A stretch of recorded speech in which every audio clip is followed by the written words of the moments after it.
Għaw min jgħid li mhux pjaċir tiegħek taqbad il-qtates u żgur li le. Qed titħallas mit-taxxi tal-pajjiż u tiġi taqgħu tqum. Jekk inti ma tħossa lihom, tibqax taħdem hemm. Mhux postok. Ġifieri ma dawk li jħobbu l-annimali, l-animal welfare għandhom reputazzjoni li jippreferu li l-annimali bati milli jispiċċa fl-idej tal-animal welfare. Iva, inti l-bira saqsejtni. Dan kif iddeċidejt li tibda tagħmel dal-attivizmu ma żilt xi ħaġa oħra. Le, dik tkun fik. Timmaġinakx id-direttur tal-animal welfare inti pereżempju? Le. Għal xiex? Għax kieku noqtol lil xi ħadd. U fuq dik il-nota feliċi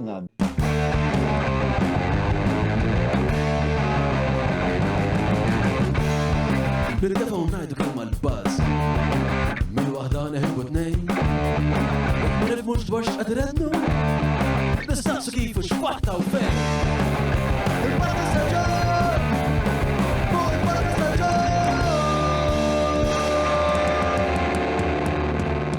Mela, tlaqna? Merħba l-episodju tal-podcast illum fl-studio għandi lil Joanna Mallija li hija attivista fil-qasam tal-annimali.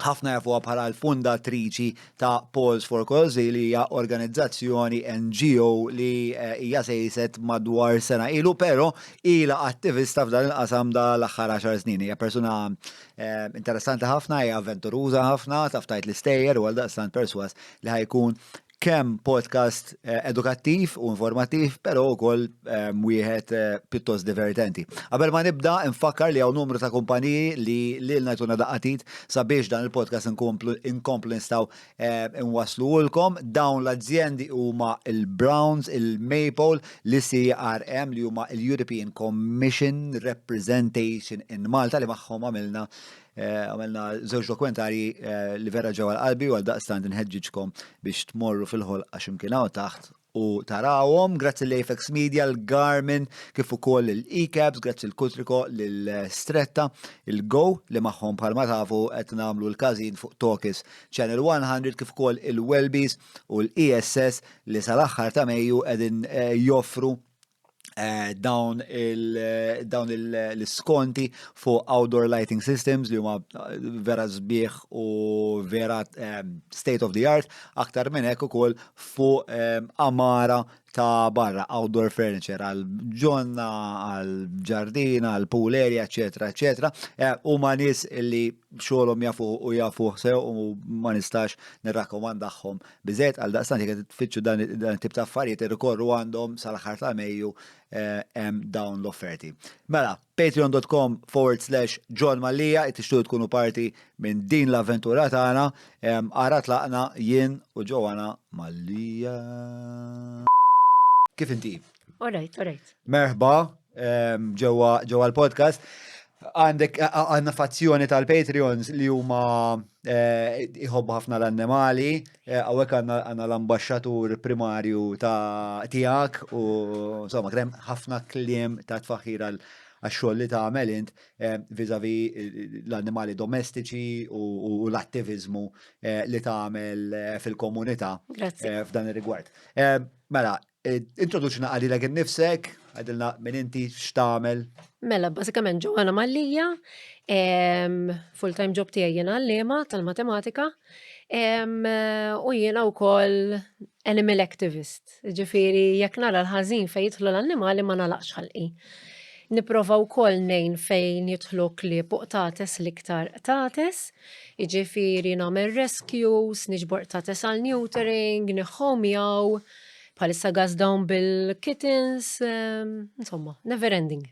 U smajt li hija pjuttost taqti għalli ma tispiċċaqat u timpenjak ħafna tollok ħafna ħin. Iva, ir-raġuni li inti għandek ħafna nies b'opinjonijiet differenti. Allura jekk inti taf li tixtieq li ssewwi ħafna qtates biex tnaqqas il-qtates li huma fuq it-toroq, ħassib nies li jgħidulek mur issewwa inti, mela ssewwi dak. Mentri huma ma jafux id-batija li jiena niġbor taqtates li jkunu morda, cancer, eccetera.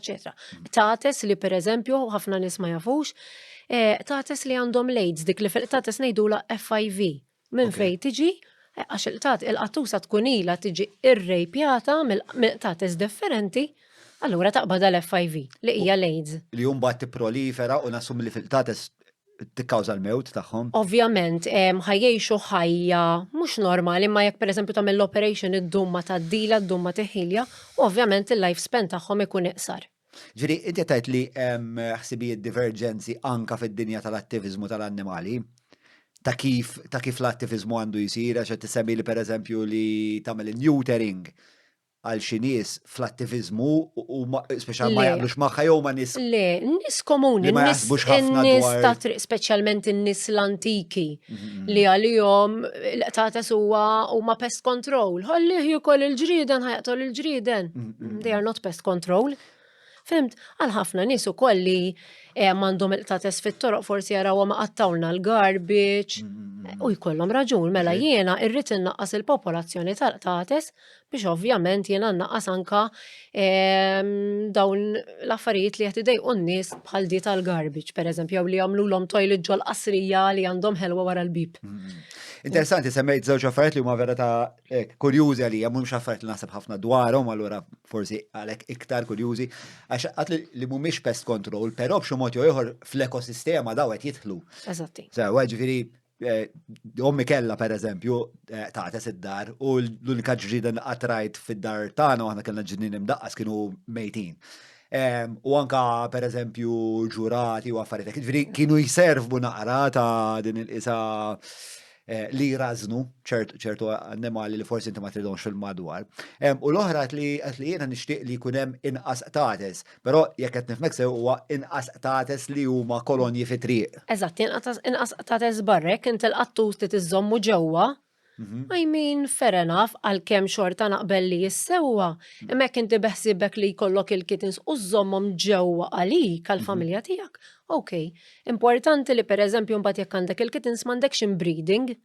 Ġdal qattus ma jgħidx dik il-mami tiegħi, mhux ħammur magħha. Interessanti. Jiġifieri jew xi ħaġa oħra, qattusa b'kenser. Il-qattus ma jgħidx dik għandha kenser ma nitlalix. So, le, l-istinti għatem and we breed. Ġifiri, jekk inti lest li żommhom ġewwa mhux tħallihom jiġru barra biex imorru jagħmlu toilet barra jew għand in-nies. Għamel li trid sa kemm qed toħsibhom u żommhom sew. Interessanti li isek għandek ukoll dan dan l-għad inti li mhux sempliċement il-ħajja tal-qtates kun aħjar, imma anke li l-komunitajiet tagħna speċa ma jġerħux garbage imqatta, ħmix tal-annimali, eċetera, Per eċetera. eżempju, inġil niltaqa' ma' nies jgħid li l-qtates ta' triq tiegħi jagħmlu li toilet fuq il-bankina u t-toilet maħlul għalfej. Għax probabbli n-nejber ma li baqala naqa' brodu jew naqa' ġin, ħarġitu barra biex jiklu l-qattus. Sewa, U ġiet taqgħu tqum li taħdejja qed idejja għal-ħmiġ tal-qattus, sewa. which is not fair, orrajt ħobbhom il-qtates imma tihom ikel tajjeb għalihom biex ma jdejqux lil ħaddieħor. Anka jekk jiena feeder u mmur nitma'. Xiġifieri nħalli l-containers tal-plastik għamel pata flunriħ fejn spiċċaw il-containers. Ġol baħar. Għadu fattibli l-lum il-ġurnata li kollok il-tates peress li jisom id-djar tagħna dejjem qed jiċkienu. Ma qattus inti għandek il-liter, jagħmel toilet ġol liter, tnaddaf il-liter u daqshekk. Issa jekk inti persuna li tħobb id-dar u tħobb ħafna figorini u l-qattus. Insa. Qotna attenta, xil-qattus ma jimma nistax ngħidlek ġilejdu li rrid qattus kwiet. Jista' jkollok baby kwiet li ma jiġrix, ma jitlax mal-affarijiet. Il-qattus ma jistax ikun kwiet sakemm ma tadottax qattus li għandu żmien. Sewa. Iva mek ħajkun kalm, iżomlok kumpanija joqgħod fuqek, speċjalment jekk ikun lepket, u għadħu pjaċir bih ma jirbit ikollu żmien.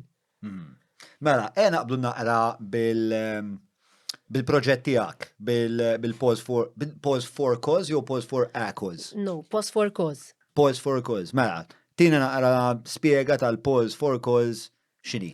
Mela, bażikament jiena nifda l-attivizmu 10 snin. Bażikament ma li tlaqt mid-dar Tommi u stajt indaħħal l-riġġu d-dar tiegħi, jiena bdejt bl-attivizmu. Mis-sena l-oħra iddeċidejna li naqdu din l-NGO, il-Pause for Cause, li fija l-ewwel net il-main aim huwa li neduka n-nies, neduka t-tfal, u meta ġili ninżel fil-pjazza nejn in-nies jaqbdu xi qattus nippruvaw nedukaw anke n-nies x'jitemaw, li għandna nsewwu, eċetera, eċetera. Ovvjament lejm liħor li nsewwu kemm nistgħu tates fit-toroq u neħħu dbatija mit-toroq, ġifieri jekk hemm attus, ġrat lil bieraħ. Attus bwiċċu mikul, cancer. U le dak jaddilu. Xif jista' jaddilu, mela inti jekk u qalek ħalqek u mnieħrek jista' jerġa' jitla'. Mela miskin il-daxxieħ provajt infehmu li dak għalkemm qed jiekol hija tibati. U mhix sewwa nħallu ħibati, mela dak irridu niġbruh iwa kontra qalbi kolli raqdu. Imma ma tistax tħalli ħibati. Tajb, ġifieri nippruvaw nedukaw. Nippruvaw ovvjament innaqsu kif għatlek id-batija mit-toroq u nedukaw in-nies x'jitemaw li wara kollox il-qtates u l-ambjent. Imma nistax naqbad, ma nistax nifhimha jien kif baqalli l-għadam tal-ħut, jew ix-xewk tal-ħut, u mort fajtu fejn jitemaw il-qtates. Xtiex jiġri. Mela l-ewwel qed jekk il-qattus killa ġkil ix-xewk ġieli nispiċċa jkolli noqgħod immur għand il-vet biex jaqlalu x-xewk minn ġo ħalqu. U ħafna mid-drabi jekk ikunu mitmuwajn ma jikluħx u jiġi ħmiġ. Which is not għandna l-nies. Ma tantx jistema li jisema perikolus biex li titma' tates xewk. Iva, mhux hekk imma l-ħafna nies jgħidu kullu jħobbuh. Qattus bil-ġuħ forsi jieklu. Ma qattus li jkun mitmuħ mill-kolonji mill-feeders. Ma jiklux, ma dak ħmiġ. Mela, semmejt li għandek daw it-tletanijiet, li teduka li tnaqqas il-dbatija ta' fit-toroq u li twaqqaf isu l-proliferazzjoni ta' tes li essenzjalment mumma taħat. Eżattament. Ġifieri innaqsu l-kolonji. U fil-verità meta kolonja hija kollha neutered. Jien għandi kolonja minnhom meta bdejt nitmaħħa 10 years ago kelli xi 30 cats fiha, illum fadal 8. U dak kien lan tiegħek li dejjem il-kolonja dejjem tiċkien. Eżatti. Minn miet ma ġarraġax ġi replaced. Kursita kemm il-kolonja titmanti? Jiena nitma' 4 kbar li jammontaw għal su 70 cats. Sewa. U daw ikunu hekk kollha qrib ta' fej toqgħod int? Jiena tiegħi iva din madwar żurri safi imma hemm feeders pereżempju imorru jitemaw minn Birżabuġa jmorru l-Marsa. Għax il-Marsa pereżempju fejn hemm l-industrial estate m'hemmx nies joqogħdu u daw imorru jitemaw hemm. So mhux kulħadd. Nafu minn fejn ġejja din l-affinità bejn il-bniedem u l-qattus. Għax bejn il-bniedem u l-kelb nifhimha spiex għax kien hemm lill-pup u l-pup spiex kienu jgħinuna nikkaċċjaw u mbagħad sirna ħbieb. Maltates kif għamilna ħbieb, eżatt ħadd jaf. M'għandix idea, imma gut li nagħmlu research fuqha. Le tkun żgur inti tiftakar l-Eġizzjani speċi daw kienu għallat u anke Ruma kellek proliferazzjoni kbira, però ma rax minn fejn bdiet l-affari. Forsi għadel tagħmel hekk fiċċija żgħira ta' fejn aħna u l-pejxi għamilna sena ribxuxin. U qed tfakkarni kolonji Abela Medici, jaw, kellna wet mill-podcast ta' Anthony Abela Medici, li huwa l-ewwel bniedem li kien jagħmel forensika u Malta u għandu kolonja li jmur jitmaħħa. Dedikat ħafna. Mela, l-ewwel waħda hija li tnaqqas il-kolonji, tnejn li tnaqqas il-batija bħal ma qed tispjega dal-avveniment li ġralek il-biera u t-tielet li teduka. Isek missejt naqra fuq għadi tal-edukazzjoni, spiex ta' isma' jekk inti għandek id-dar u tħobb il-figurini u għandek is-sufan tal-ġilda u ma tridx jintmess insaltates, jew qod attent insomma u tfallu tro. Eżatti, xi ħaġa li prekawzjoni. Eżatti. X'hemm iktar, x'punti oħrajn ta' edukazzjoni tajjeb forsi nħarsu lejhom jew forsi nistgħu naqsmu ma qed jisma' qed jaħsebha. Mela pereżempju waħda mill-affarijiet meta jiena neħomi qattus nagħmel speċi ta' interview li nistaqsi mistoqsijiet. Isma' l-minu l-qattus u jekk tgħidli l-kitten irridu għan-nanna. U ngħidlek in-nanna kemm għandha żmien, ġieli jgħidu l-nanna għandha 50 mela she's still young, tajjeb tista' tuħu kitten. In-nanna għandha 80. U mbagħad nistaqsi in-nanna għandha enerġija l-kitten. U iwa, ma kitten żgħir mhux problema. Jekk in-nanna għax imbagħad mhux ħanejdilek in-nanna tiġi nieqsa, jekk in-nanna tidħol ġo sptar, min ħajjieħdu l-kitten li jkun ġa qattus issa. Nerġa' nġibulek lura. Xiex, ġifieri jekk jien aħħom jgħid 200 qattus f'sena u jiġu 100 minnhom lura, x'ħan nagħmel jien? Jiena ġo appartament noqgħod. Tista' tispjegali però għax spjegajt l-sistema tal-fostering u għal-bidu ma stax nifhem għalfejn fostering mhux sempliċement adoption. Tista' tispjega naqra kif taħdem is-sistema tagħkom. Pereżempju jiena bħalissa għandi 2 mommy cats id-dar li għandhom 10 kittens Sewwa, mela daw qegħdin foster dandi. X'in inti il-kittens jilħu 8 weeks. Mela dawk jiġu homed. Bħalissa din foster dandi, u mbagħad jiena ħaniħħomhom lil nies li naħseb li jkunu good families. Sewa. Il-qtates ġew minn barra. Għandu waħda minnhom qas tista' tersaq lejha, she's very feral, li ġifri tattakka mal li tersaq. Mela dik ninjewterja u back to the colony. Meta tkun qattusa friendly, ġieli nippruvaw niħħomjawha. Jekk di tkun toqgħod id-dar.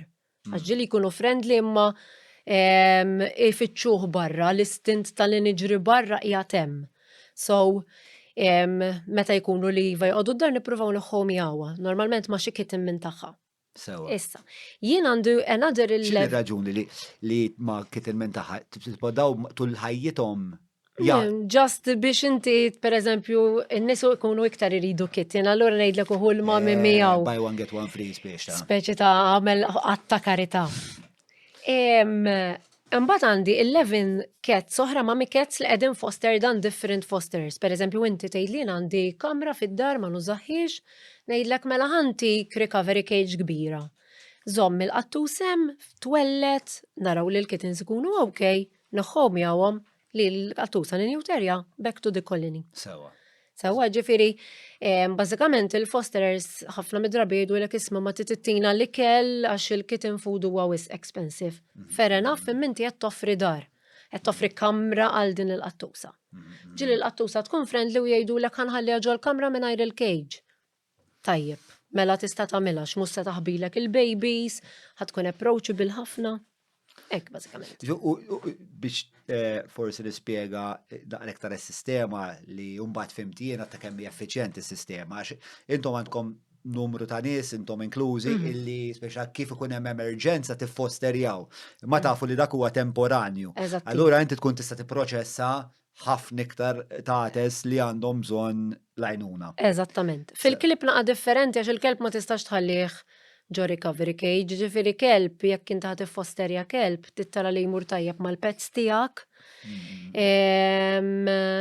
mal-lifestyle tiegħek, il-kelb huwa differenti. Il-kelb huwa iktar marbut mal-bniedem. Ġifiri jekk ħan fosterja kelb, jekk hu ma jmurx tajjeb mal-klib tiegħi. Problema biex pereżempju noħorġu jimxi. So fil-klip jana iktar differenti. Hija iktar komplessa u mill-nista' nifhem inti iktar tintriga bil-taqates milli. Iva, għax fid-dar tiegħi m'għandix post fejn żomm iktar klip jiġru x'in għandi tnejn tiegħi is-sitt taqates tiegħi. So it's difficult. Mela, ħammur lura mbagħad intbaħt li naħseb interrompejtek meta kont nispjegaw fuq l-edukazzjoni.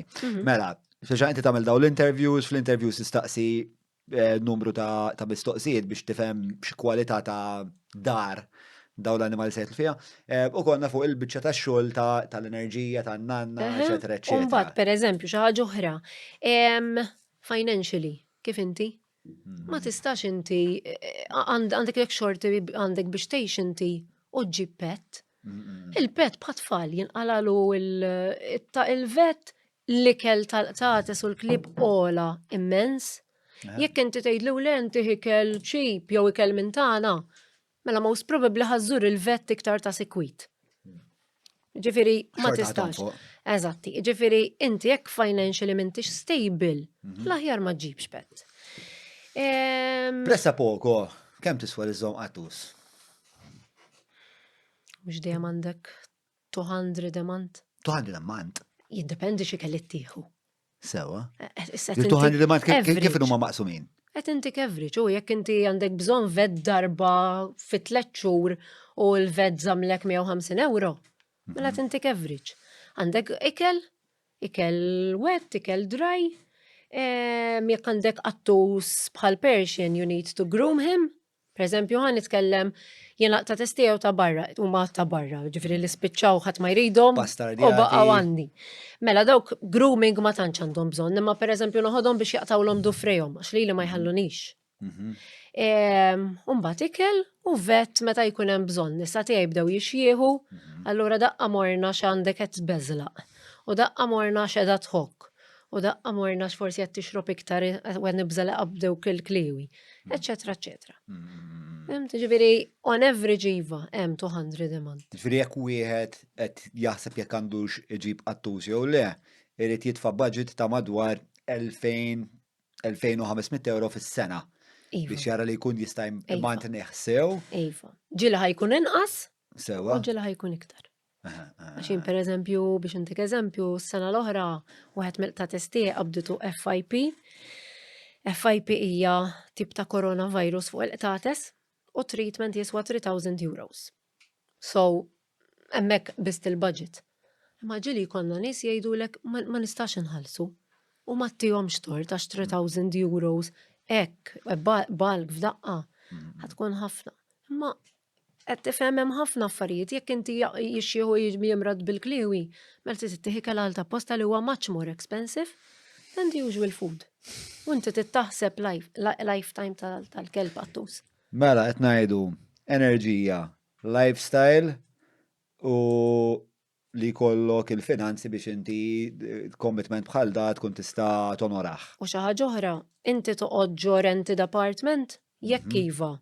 Il-landlord tiegħek jaċċetta? Mhux iġġibu mbagħad jgħidlek isma' ħin ma rridx qtates jew klibta fil-flet tiegħi u terġa' tgħidli ma rridux.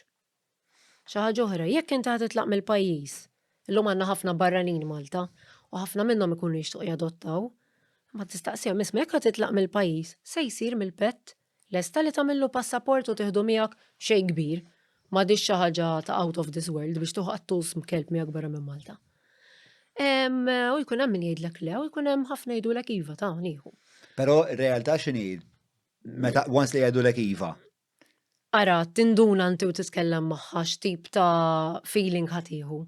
Iva, ġili jkun hemm min jiġi wara x'jiena dejjem ngħidulhom jekk ma tridux iktar il-qattus anke jgħaddi sena sentejn, ġibu lura għandi, no problem. Ġili Iva jkun hemm barranin li jgħidulek jiena ħanitlaq u ma nistax nieħdu sejra l-Ingilterra u biex iddaħħal qattus jew kelb l-Ingilterra iktar diffiċli, iktar expensive. Ta' dwejja Kelli ħabib li kien jipprova jieħu l-kelb l-Awstralja u kienet ikkumplikata ħafna l-Awstralja. Probabbli li l-Ewropa hija ħafna iktar spiex ta' Iva, much easier. Faċilitata u minħabba l-free movement dak bid-Derek Meets. If not here, where? Ija, so, alright, mela, enerġija, flus, jek toqgħodx renditu apartment, u jekk għandek xal qalbek il-figurinu il-figurinu dal-affarijiet. Is-sofan, eżatti. Hemm xi ħaġa li wieħed irid jikkonsidra qabel jeleġġek jieħu xpet jew le? Importanti li ma tħallix il-qattus tiegħek fil-qatates l-iktar. Roaming about, per eżempju, fuq il-bjut. Għalfej? Forsi n-nejber jixtieq iżom l-ammorini fil-washroom. Għalfejn għandu l-qattus tiegħi jmur hemmhekk u jdejqu. Jagħmel ħelba. Jew l-qattus tiegħi ħajsib way out li jmur fit-triq tad-karozza u t-tajru. So dik ma nkunux irridu li joħroġ idur kif kienu qabel il-qattus jmur idur biex jagħmel pipi fejn jridu jerġa' jiġi lura.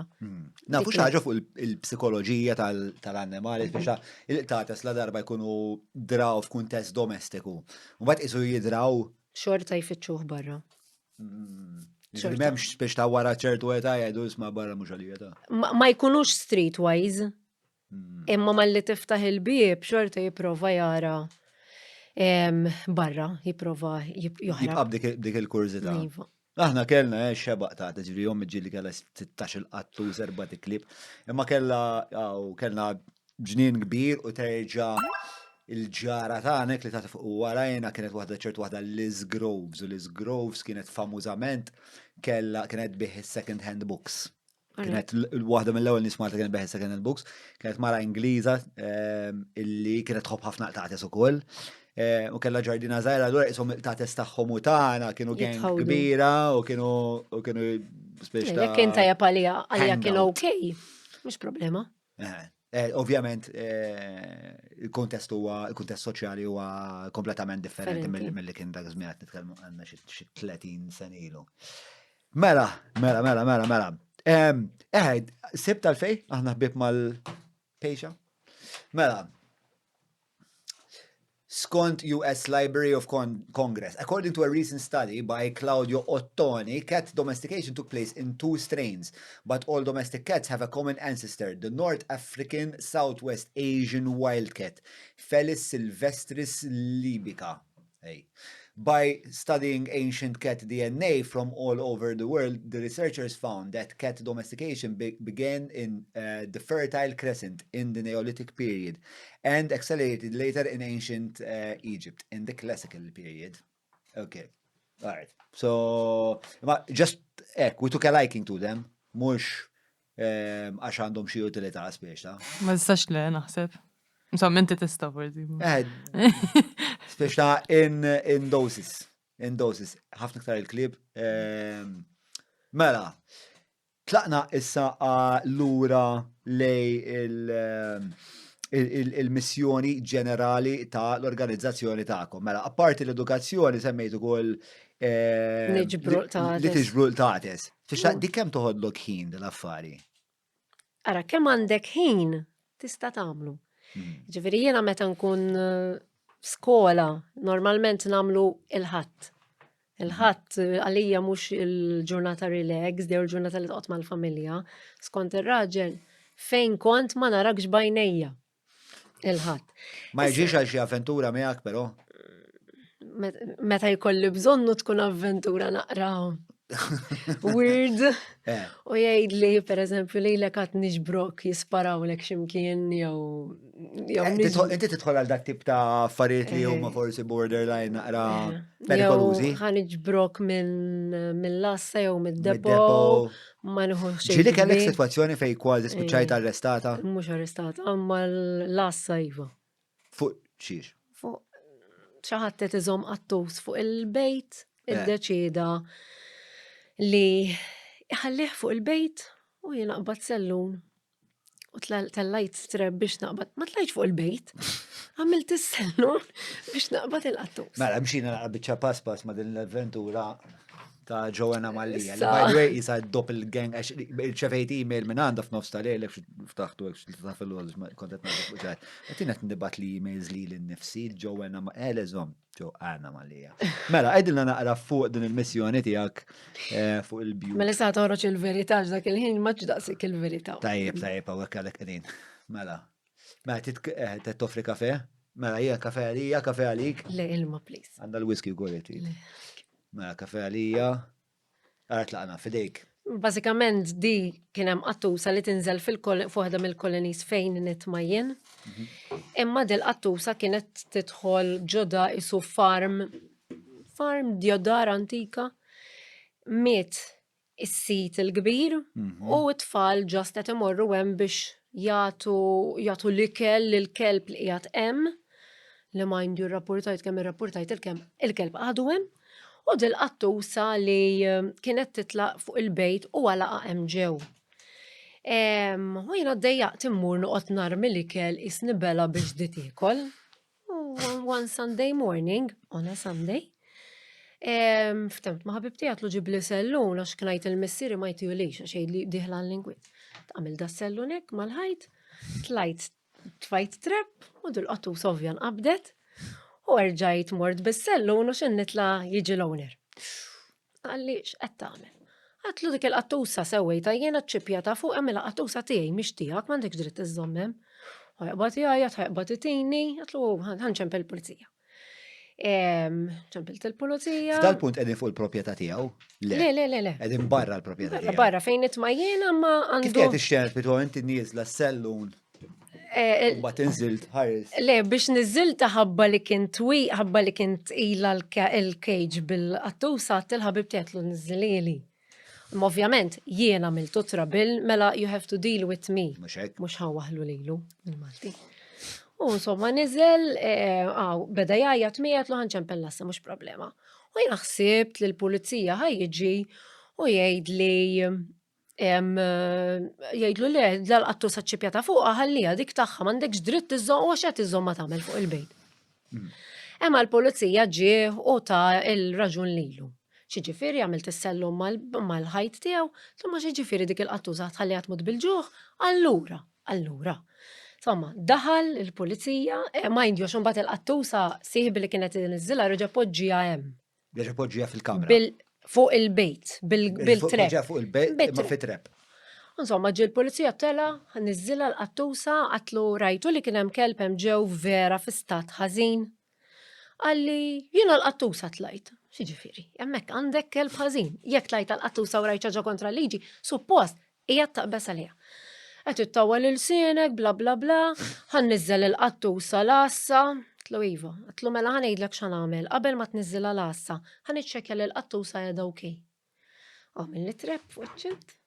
Għamil daħħal subajja ġo l-biba ta' trepp u ftaħtela l-biba. Tlu issaqba dal-qattusa. Sadijak ħajsmu ħarraġel ħajli, kont? U reazzjoni tal-polizija x'kienet allura? ċiġifiri, issa nitelaw il-qorti, no problem. Kemm ilha di li ġrat? U nemminix ħafna. Taħseb li vera titla l-qorti Ux fuqha? titla l-qorti. Meta rapportajt persuna xrajtu jtajjar kelb. Rajtu jtajjar kelb, ġifiri u nizzel għalija l-istess ħajtini wafqu n-nies, jibatna nixxejru u jena mort għamilt il-rapport li dan tajjar kelb, ħatlu number plate. Tajjar kelb incidentalment. Le, jena ħriġt fin-nofset najdu, iqaf. Dabba għaddej kieku incidentalment, waqaftu tajd li l-modoffi xamilt, tippenik jena ħseb, mux toħroġ tidaj. Insomma, mort lassa minna r-rapport, għalli t-proċedi għal-qorti, għatlu Iva n-proċedi għal-qorti. U taċ kem għajjarna Facebook dar raġel, għax speċi ta' dazzik ta' kelb, f'Malti iktar ċar, tlajna l-qorti, maġiex. Għaltinna xej, il-kas jaqa. Tajjar kelb u jena isnibela ħatti time off biex niġijaw, le l-kas jaqa. Flima qorti kontu?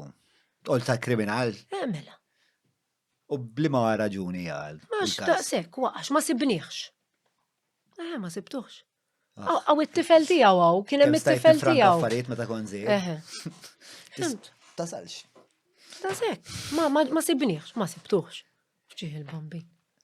Mela issa kull darba li jdu li titlaq, okej. Mela, ponta li ħafna fallimenti ta' sistema li naħseb l-żgur imorru li l-en mill-problema tijak, pero li umbat jaffetwaw ħafna affarijiet mal-bqija ta' soċjetà. Isma titbel il-ma qabel ma nkomplu.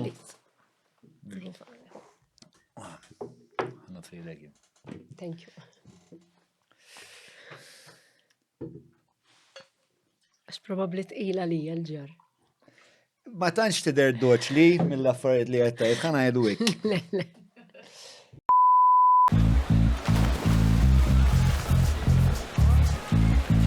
Dive into a simple health check, body mass index and more for just $19.99.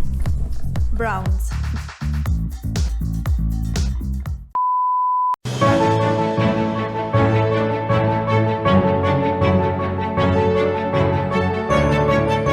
Il-ħobża tal-Malti, il-ħobża tal-Maltin, minant il-Maypole.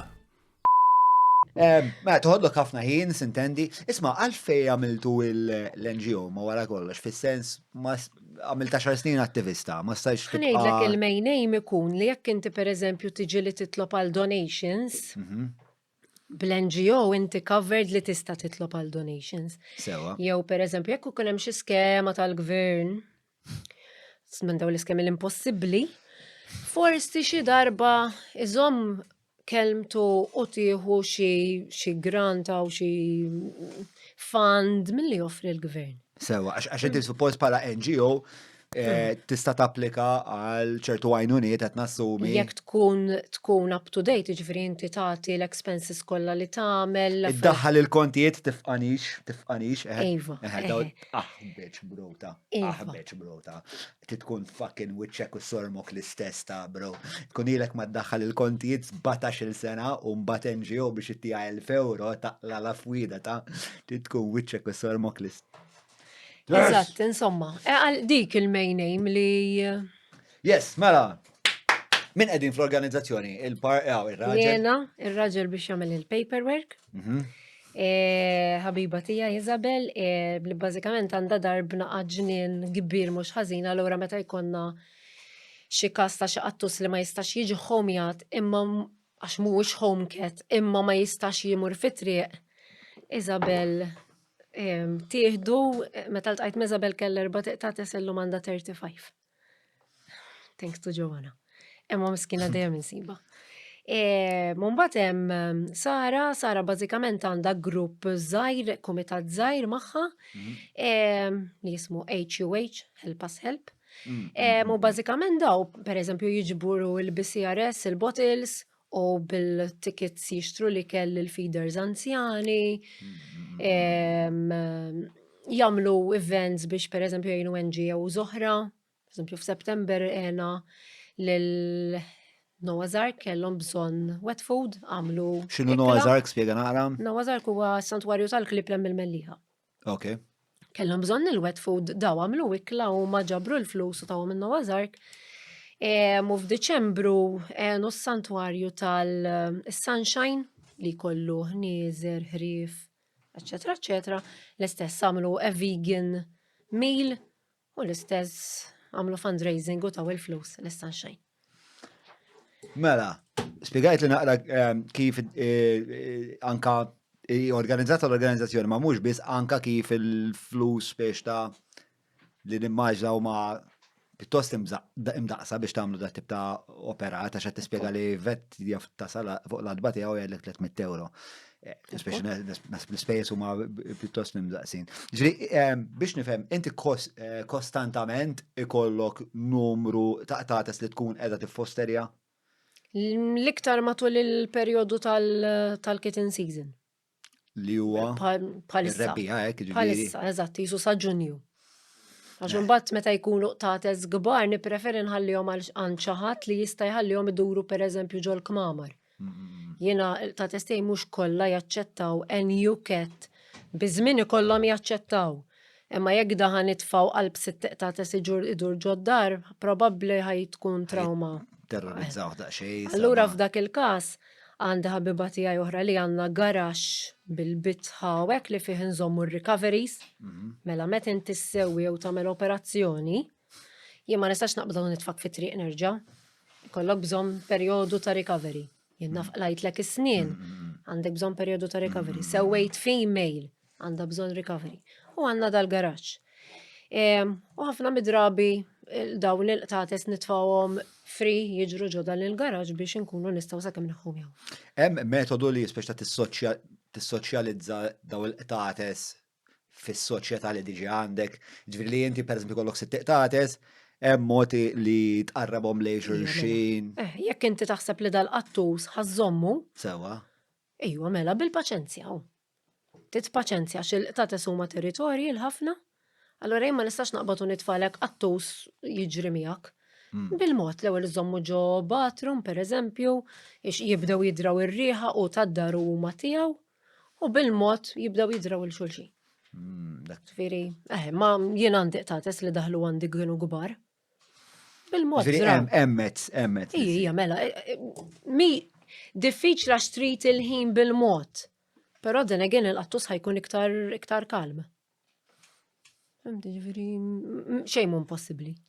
Tajjeb, mela, ħanabdu s-sana l-biografija tiegħek biex ta' kif bdejt f'dan il-vjaġġ, għax naf li qed li orajt 10 snin ilu kont attivista, però nassumi li l-imħabba tiegħek għall-annimali tippreċedi l-attivizmu, nimmaġna li l-ewwel bdejt billi kont toss b'xi mod l-annimali. Eżattament. Fejn bdiet l-istorja tiegħek mal. Inti l-bira staqsejtni dan kif iddeċidejt li tibda tagħmel dan l-attivizmu. Dan l-attivizmu ma żilt xi ħaġa oħra. Le, dik tkun fik. Ġifieri jiena minn meta kont żgħira kellna ġnejna mad-dar, kienu jiġu l-qtates, kienu jkollhom il-babies, dak iż-żmien ma kienx ma kienux jaħsbu fi neutering, mela missieri kien jieħu l-babies biex di ma jiżdidux il-qtates ġo l-ġnejna ġo d-dar. U jiena malli kienet twellet kont. Kien jieħu l-qtates biex jogħtolhom. Dik il-biċċa. Iva, ma nistax inniżilha ma iva. Konna qbad dal-babies unġiel il-mami tiffollowja biex tara fejn ħanoħodhom kelli santwarju. Kont qabad l-ommok ġifieri? Le, il-mami tagħhom tiffollowja għax int ma tistax toħodhom la u l-mami kett ma tkunx taf fejnhom. Sewa. Mela jiena kont noħodhom missieri kellu xkaffa kbira fuq kellu presepju u kont nitfaħħom ġol presepju. U kont nieħu gost nara l-qattusa ġol presepju tredda l-kittens. Malli daw ikollhom xarejn ma tistax toqtolhom. Malli kollhom xarejn kont niżilhom u ma joqtolhomx, ovvjament. Missiera kienu kun jaf li disa twellet. Iju ma kienx kun jaffejnom il-tates un-bat. Kien speċa jena ruħu. Ma jistax jisibhom. Twellet. Eżatti. Umbat wara. Un-bat ċin jaru, ma tmus jieħodhom. Kien inteba hekk li kellek din il-naqta operata dejjem. Kien jinduni, viva. Imma kienu jafu li dejjem jena il-nanna kella n-naċ. Konna għost immur ma n-nanna tirannaċ. Nanna kienet toqgħod bil-qeda, jinkun noqgħod bil-qeda ħares lejhom, u għalija kien ikun ta' pjaċir. Li kellek dejjem dil-affinità. Ejva. Tħoss li inti iktar sensittiva bħala persuna. U nixtieq li ma kontx. Għax kieku jiena lija di, għaw min jgħid li mhux pjaċir tiegħek taqbad il-tates u żgur li le. Jien nippreferi l-ħadd inqom xejn irrid, niekol mar-raġel u mbagħad immur jiena f'Sunday Drive. Sunday Drive tiegħi tkun il-karozza mimlija gaġġeġġ. U nittrepjaw xem bżonn isir. Għax il-ħadd inkun nista', il-ħadd inkun free. Ġifieri no, it's not fun. Ġifieri għalik hija vokazzjoni. Tipo hija sejħa għax inkella ma tħossokx. Jekk ma tkunx fik ma tistax tagħmilha. Għax fiha Sintendi. ħafna sagrifiċċji.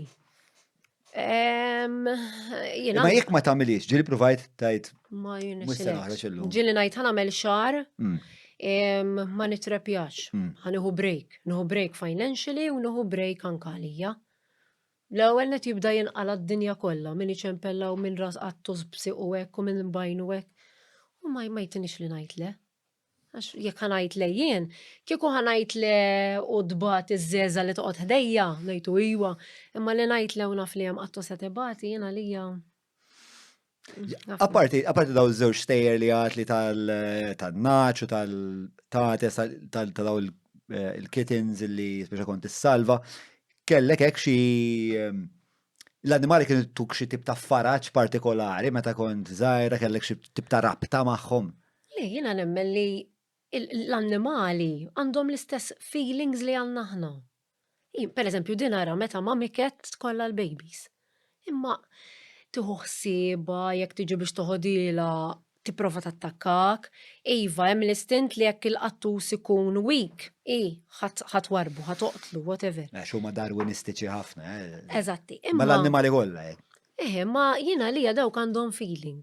Dawk m'għandhom xejn aħjar jew inqas minni. Jiena li nħossni equal. U nħoss li huma l-uniċi kreaturi li ma jweġġawx. Iweġġawk biss meta tmut, meta jmutu.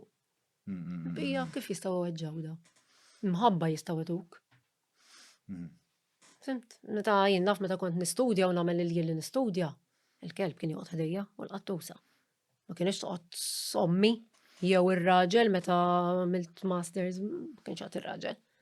Jien naħseb l-aħħar relazzjoni li kelli ma' annimal kienet ma' kelba, kien jisimha Heidi.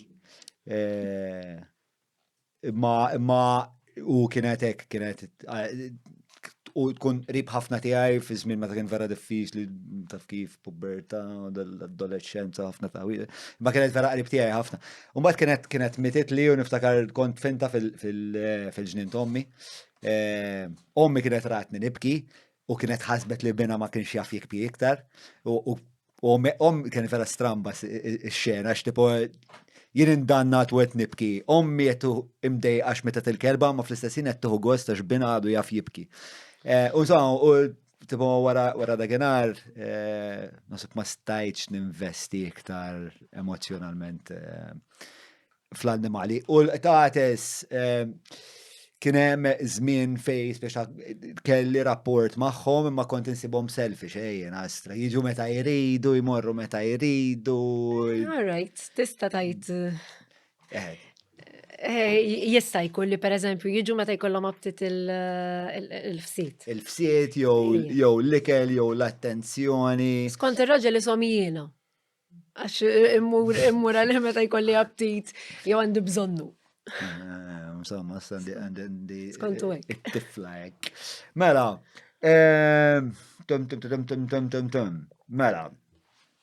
Mela, issa lilek 10 snin fl-attivizmu, sena illi qed tagħmilha formalment, kif rajt il-relazzjoni tagħna bħala soċjetà tinbidel mal-annimali? Le, bażikament minn mindu sirt NGO għal qabel ma nbidel xejn. Ġewwana għadni, ġewwana niġġiela tad-drittijiet, ġewwana li kandi kelma ngħidilek, jista' tkun min tkun, ġifieri tista' tkun il-Ministru, tista' tkun whatever, jekk għandi ngħidlek. Is-soċjetà għandha ħafna x'toffri lejn l-annimali. Jiena l-iktar li nħaraq li hemm in-nies awtorizzati jew imħallsa biex jagħmlu ċertu affarijiet għall-annimali, bħalma jiena mħallsa biex nagħlem it-tfal, però dan ix-xogħol jew joħduh lightly, jew pereżempju xi ħaġa oħra jiena ma nħobbx nagħlem, ma nħobbx inkun close ma' tfal, jiena ma nagħmlux dak ix-xogħol. Mhux hekk? Mela jekk inti ma tħobbx l-annimali, tieħux dak ix-xogħol bħala relax, it's not relaxed. U issa bis-social media kulħadd jaqlalek u jikxiflek Għawwarek, għajnek, eżatti, ma tistax toqgħod relax. Għax ma lajr issib il-ġowana għattella Facebook li ċemplitlek u ma għamilx ix-xogħol li supposta mela mhux jinbissaw ħafna bħali. Mela isna qed niżvijaw lej il-problemi sistemiċi li fis-sisin tagħhom hemm problemi li huma politiċi u anka kulturali. Mela naqbdu pass fex l-affarijiet li forsi inti qed jiffrustrawk. Waħda mill-affarijiet li semmejt li kienet din is-sitwazzjoni tal-veterinari fej bħala NGOs intom ġejtu imweda illi se tingħataw is-servizz tal-vets. 22 July 2023 l-Onorevoli Alicia li hija segretarju parlamentari tal-annimali u tas-sajd u insomma ħarġet b'dil press conference li ħajkun hemm kontinwazzjoni, mhux bidu kontinwazzjoni, ta' vet free vet għall-NGOs mill-ewwel ta' wissu 2023. Okay. Jiena wasal dan wissu u bdejt ngħid imma minn fejn ħanġibu dal-vet b'xejn. U bdejt insaqsi lill-NGOs is-santwari isma' inti di kontinwazzjoni ġieli ħadtu vet b'xejn? Le, ta' naf li kienem qabel dik li ngħidula complex surgery li hija jekk pereżempju santwarju jiġbor kelb li għandu bżonn operation ta' ksur li hija tiswa ħafna flus, that's a complex surgery. Mela da jista' jagħmel rapport mant il-vet tiegħu tas-santwarju jew tal-NGO, il-vet tiegħek jiktiblek x'għandu il-kelb fil-ma parti għal-ksur u mbagħad dik issir through animal welfare fl-isptar, ġveri ħallas għalija l-animal welfare. Imma, jekk inti l-isptar għalaq, somma l-isptar, mela qasdik ma tista' mela morna lura. Mela qed titkellem fuq żewġ problemi. Issa, ħanippruvaw nisseparawhom ħalli dak li jkun li forsi ma jaf assolutament xejn dwar din is-sitwazzjoni jista' jibda jiddirġelixxi bil-mod. Mela, ħanajdlek x'fimtina s'issa u għajdli x'toqgħod għandi u fejn nistgħu nkomplu minn hemm. Mela, kien hemm press conference li d-data insejta. 22 ta' Lulju 2023. Mela 22 ta' Lulju, 22 ta' Lulju 2023. F'din il-press conference il-Ministru il-Segretarju Parlamentari. Segretarju Parlamentari saħqet li ħajkun hemm kontinwazzjoni ta' dan is-servizz fejn NGOs bħalkom u anka santwari ikkomplu jingħataw servizzi ta' veterinarja. B'xejn. Issa, inti meta bdejt indaga, sibt li daqat ma beda fil-verità, sepora kemm se jkun. Eżatt, għax jiena niddeja nċempilla ngħidilha isma' ma vet b'xejn tgħid li le ta' hemm. Allura bdejt insaqsi l-sħabi n-nies. U mbagħad saqsejt id-direttur, mu l-istess, ma jafx bija di. Id-direttur tal-annimali, tal-animal welfare. Tal-animal welfare, ok. Li huwa parti minn l-istess Ministeru ta' mhux hekk il-kbir tal-animal welfare. Sewa. Allura tmela probabbli in-nies li tħaddem magħha is-segretarju parlamentari suppost jafu b'dil press conference għax wara kollox kienu preżenti għalija. Sewa. U ċempilt il-waħda, bat message il-waħda minnhom ma bdiċ taqbadni, u mbagħad qabditni u għattila ismani, tista' tfehmni naqra fejn nista' mmur għal dil-vet b'xejn. Qalt li niċċekkjalek. U mbagħad reġgħina ċempilna, fsibt fejn. Qalt li għax dik għas-santwarju għattila mela stenna naqra, sa dinaqa komplessa. Santwarju u NGO, jien NGO ma jien m'għandix santwarju. Mhumiex l-istess, ġifieri inti qastafa di. Jien NGO, santwarju huwa NGO u santwarju. Id-differenzi li santwarju jista' jżomma ammont ta' klip u tates. Jiena m'għandix liċenzja ta' santwarju, ġifieri jiena d-dar ma nistax inżomm ammont suppost. Issa, u wasanna li dak kien żball. Imbagħad qalt li L-istqarrija kienet żball. għax m'edix hemm. Issa ħankompli ngħidlek x'kien hemm fl-isqarrija. U mbagħad qalt li imma s-santwarji jieħduha. Għattila, le, għattila tkellimt ma' santwarji tal-klip u tal-tates, ħadd ma joħda. Għattila ħanejdlek qed titfixkel. Is-santwarji jieħdu 40 euros fis-sena. Ta' kull qattus jew kelb li hemm registered under is-santwarju. 40 euros, mhux 40 euros tinfoqlu l-kelb u l-qattus, li issa fil-press conference ta'kom dik tela tal-45. Mela qosdi kollha huwa 45. Ejwa sewet tajt, u mbagħad batti email lil Alicia. U qablet miegħi li dak li ntqal fil-press conference ma kienx hemm u weditni li ħassir ħatoħroġ xi ammont ta' flus ieħor at a later stage li għadu ma wasalx. Mela, grazzi tal-li qed tissegwu din il-podata tiegħi u ta' Joanna, qabel ma nkomplu infakru li hawn numru ta' azjendi li ngħiduna daqqatit u għal daqstant nixtieq nagħti l-grazzi tiegħi lil Browns, il-Maple, il-Kummissjoni tal-Ewropa li hija rappreżentata ġewwa Malta, nfakkar dawk id-dokumentarji, mill-Apex Media, grazzi il-Garmin, il-Leakabs, ukoll il-Kutriko, Stretta, il-Go li magħhom qed nagħmlu fuq Talkis Channel 100 il-kazzin.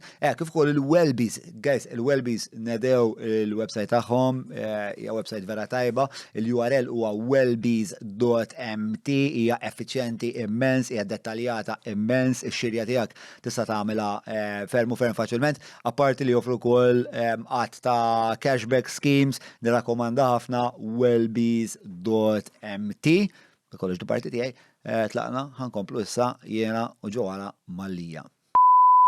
Saret press conference u ndbatet kol press release. Ejja, mela dik hija l-press release li tindbat lin-nies. Dik li tajt il-press release tal-press conference. Sewa, u tista' tolli noħda del-press release?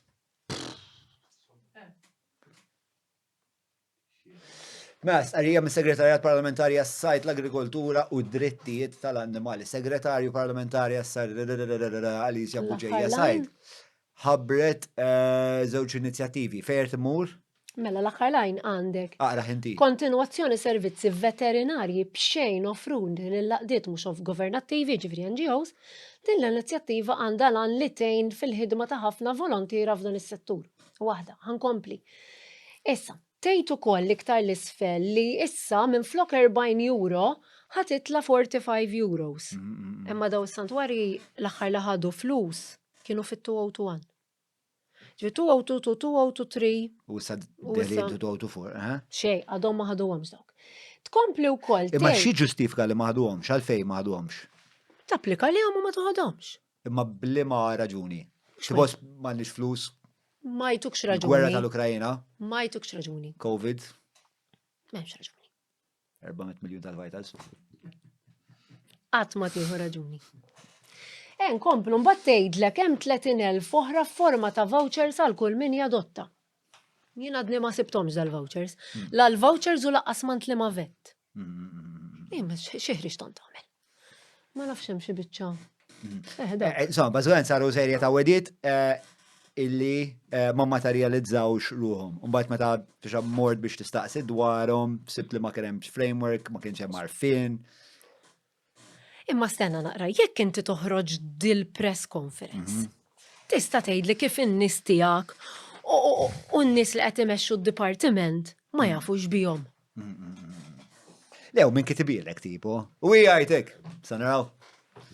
Għax jiena bdejt nibgħat mbagħad x'in jgħiduli le, naqbad il-biċċa minn dil-press release u mill-biċċa li kien tella il-wan dak iż-żmien.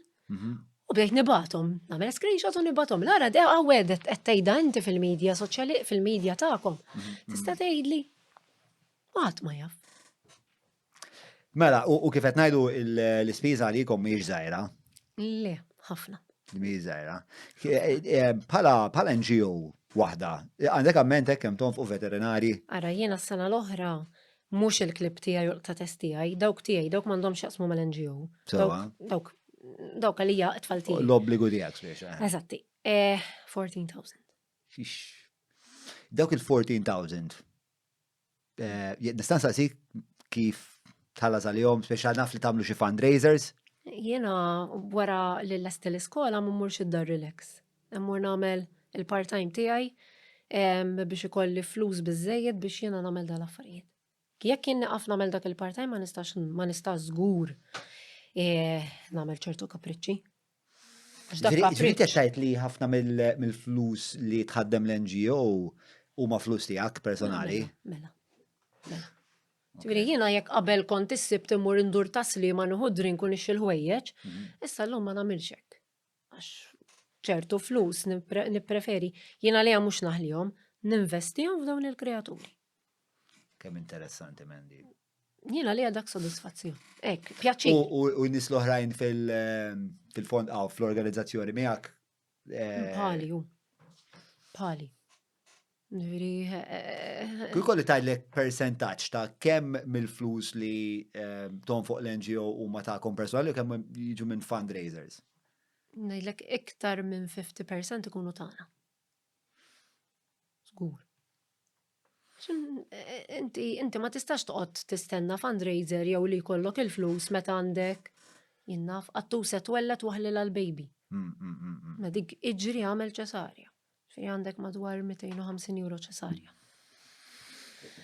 Ma tistax. Mela, spiega du koll li l-intop liħor li kienem dal-isptar tal-annimali, mill-insa nifem kien ħannar dal-isptar. Le, jidilli li f'August li għadda kienu għet isiru xi roadworks unħaraq l-apparat. Mux l-isptar kollu ħannar. Le, inħaraq l-apparat tal-isptar. Ok, kienem xie powers, jena billi fimsew, jek fimsew mill-artiklu, li kienem xie tip ta' power surge. Unħaraq l-apparat. Unħaraq l-apparat, internament, ġviri kienem. Eżatti, imma l-building jemmadu. Sewa. Ġviri jtnajdu għawissu li għada. Ok, u mela, fil-kuntesta dan kollu, li ma rwol kien jaqdi dan Mela, u l-isptar kien il-klinik prinċipali tal-animal welfare. Apparti li tista' tmur inti with your private pet. Imma jekk inti l-animal welfare sabu qattus f'nofs tal-lejl jew daħlilhom każ f'nofs tal-lejl, jew għandhom kelbsi u miksur da ħajmur l-APH u ssirlu l-operazzjoni hemmhekk. Għax hemmhekk kien sptar u jsir kull tip ta' operazzjoni. Ġifieri, inti mhux kull vet jista' jopera jagħmellek ksur. Mux kull vet jista' jagħmellek nafx tip operations. L-iktar dawta tal-ksur tas-saqajn, hips u hekk. Ħafna mill-vets ma jagħmluhomx dawk. Malta, Ministera żballa u erba' jagħmluhom. Tajjeb, ok. U qabel kien hemm l-APH. Issa l-APH ma ovvjament mhux. Mhux. Eżatti. Issa, meta inti issa ħajidħollok. Dak huwa sptar tal-istat qed nifhem sew? Le, l-istat iħallsu. Iħallsu, għarajt. Fil-animal welfare, kien iħallsu lill-APH. So, ok. Fimt, just għandu l-irwol tender, et nimmaġina xi tip ta' tender li jaqdil l-animal welfare. Ok. Fimt, imma tista' tmur inti bil-qattus kelb tiegħek. Ma bħal ma tmur inti jmur l-animal welfare. Sewa, imma jekk imur jiena nħallas. Mela. Ok, ġiri huwa servizz tal-privat li kien jagħmel użu minnu l-istat. Eżatti. U kien 24 hours. Ġifieri daw jekk qabdu kellhom każ bil-lej, setgħu baqgħu tilajn bl-ambulanza l-APH. Sewa. Issa dik m'għadix. U allura x'ikors għandu l-welfare, l-animal welfare f'dal każ? Jekk kollu pereżempju ksur, jekk kollu x'jagħmel? Alright, mela jekk inti għandek ksur, dik il-mistoqsija tiegħi, x'qed jiġri? Issa, nistgħu naraw minn każ li kien hemm fil-bidu ta' Marzu ta' Cooper, mela dal-kelb inqabad mill-animal welfare u inti ħafna mid-drabi jkun hemm klieb li jinġabru mill-animal welfare imma mbagħad jagħtuhom lis-santwarji biex jiġu homed through the sanctuarium. Ok. Tajjeb. Mela dal-kelb inqabad kien kelb tal-fenek u għadda lill-AAA, is-santwarju li hemm Birżebbuġa tal-klib. U di mill-ewwel indunat li għandu suqu miksura u derenden la damlitlu appuntament ma' wieħed mill-vets li jagħmel complex surgeries. Però indunat li Cooper kien ilu għand l-animal welfare 15. U l-operazzjoni ma saritx. Ġifier dak kien ilu 15 għaddej kalvarju Għax l-operazzjoni ma saritx. Issa l-fejn ma saritx. Għax biex inti tagħmel operazzjoni ta' dak l-ammont ta' flus, toħroġ tiġbor quotations. Tiġbor quotation għandek kelb agonija. Ġri, ipotetikament, jista' jkun li bħalissa għand l-animal welfare hemm xeba annimali għadin b'kalvarju. Żgur. Żgur. Speċjalment ta' Kif tista' ssir taf? Naħseb bħala din li tkidni b'mod ġenerali fil-pajjiż sewwa li dawn huwa affarijiet li jiġu finanzjati mit-taxxi tagħna. Thank you. Aħna l-pubbliku huma għandhom jirrispondu għall-iskrutinju tal-pubbliku. Dawn l-affarijiet għandhom ikunu bħal ħafna affarijiet oħra, ġifieri inkluż di, għandu jkun hemm aċċess tal-pubbliku biex jiskrutinizzaw. Per eżempju, jekk jiena tajtek kelb u ġbart kelb u nċempillek l-iktar li tiġri fuq il-qtates. Isma, il-biraħ nġabar kelb, nitlob il-patient number, tista' tgħidli kif inhu? Ħaniftaħlek każ, mbagħad ngħidulek kif inhu u qatt ma jasal. Qabel konna b'xi mod kellna attivista kienet iġġibilna l-informazzjoni jisma' l-qattus jagħtek hekk u hekk serraħ moħħok jew il-qattus traqqat. Issa le titċempel iddaħħal l-informazzjoni biex forsi xi darba tkun taf li l-qattus, ma jindu l-qattus kien kun nitemaw jien, dak jiġi qisu l-baby tiegħi. U jekk inti qed titħallas mit-taxxi tiegħi, billi ma dritt li ma tgħidlix.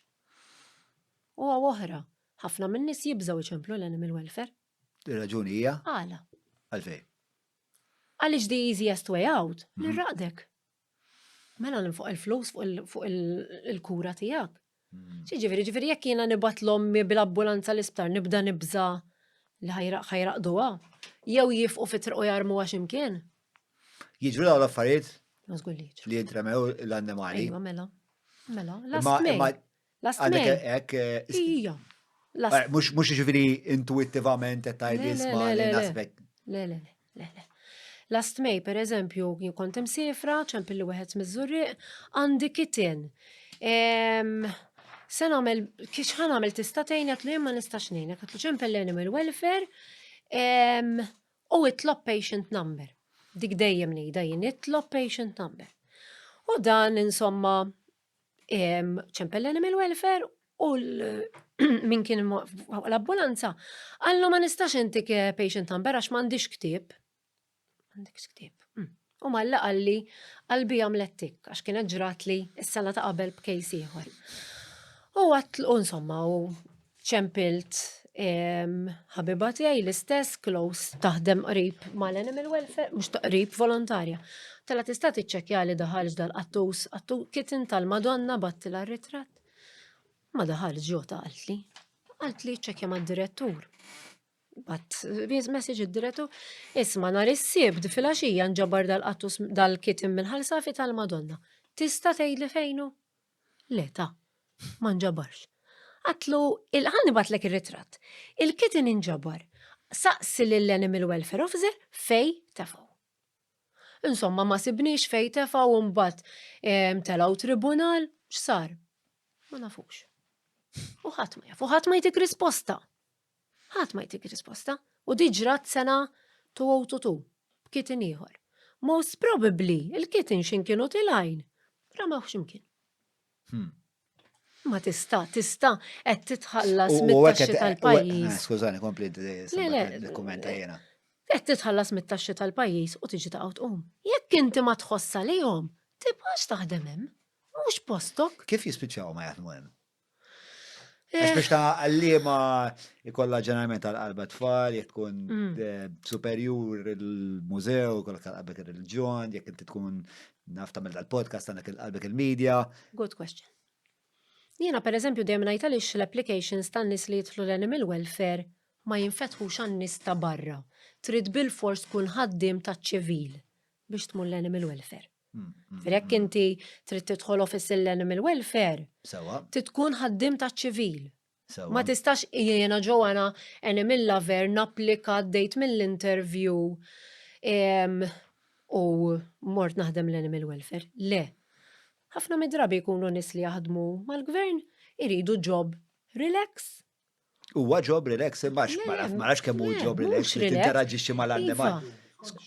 Skont kif tiedu.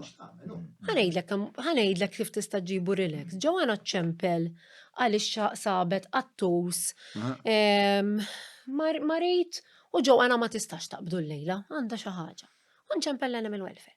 Tista' tiġi għal-attus, imma titaqbdu senjura. Naqbdu, dak xogħolok, m'għandix trep. Għandek trep. Dak xogħolok. Mela inti just a driver, just a taxi driver, għax jiena nista' naqbad il-qattus għax-xorta jien irrid naqbdu. Unċempel taxi. Għandi laħodbu li għand vet. Mhux hekk? Mela x'int tagħmel? Ftit ilu kien hawn video idur. Sta tarawh ta' kif jħendiljaw l-annimal. Dak il-kerb, wow. Int għandek kopja tiegħu, mhux hekk. Mela, trid intallawh naqra dal-video. Nistgħu niplejjaw bil-sound jew. Tal semmejt li għadna ma rajtux, ġifieri. Għabdu ħajja mela ġed tagħmel, għabdu ħajja mela da xogħol qed tagħmel. Għax video ħajja. Tagħmel iġib kux inti bżgħu iskom minnu jiena ma tix naqbdu jiena. Mela x'tagħmel mhux ħanġib wiċċek eżek qed tibsa minnu.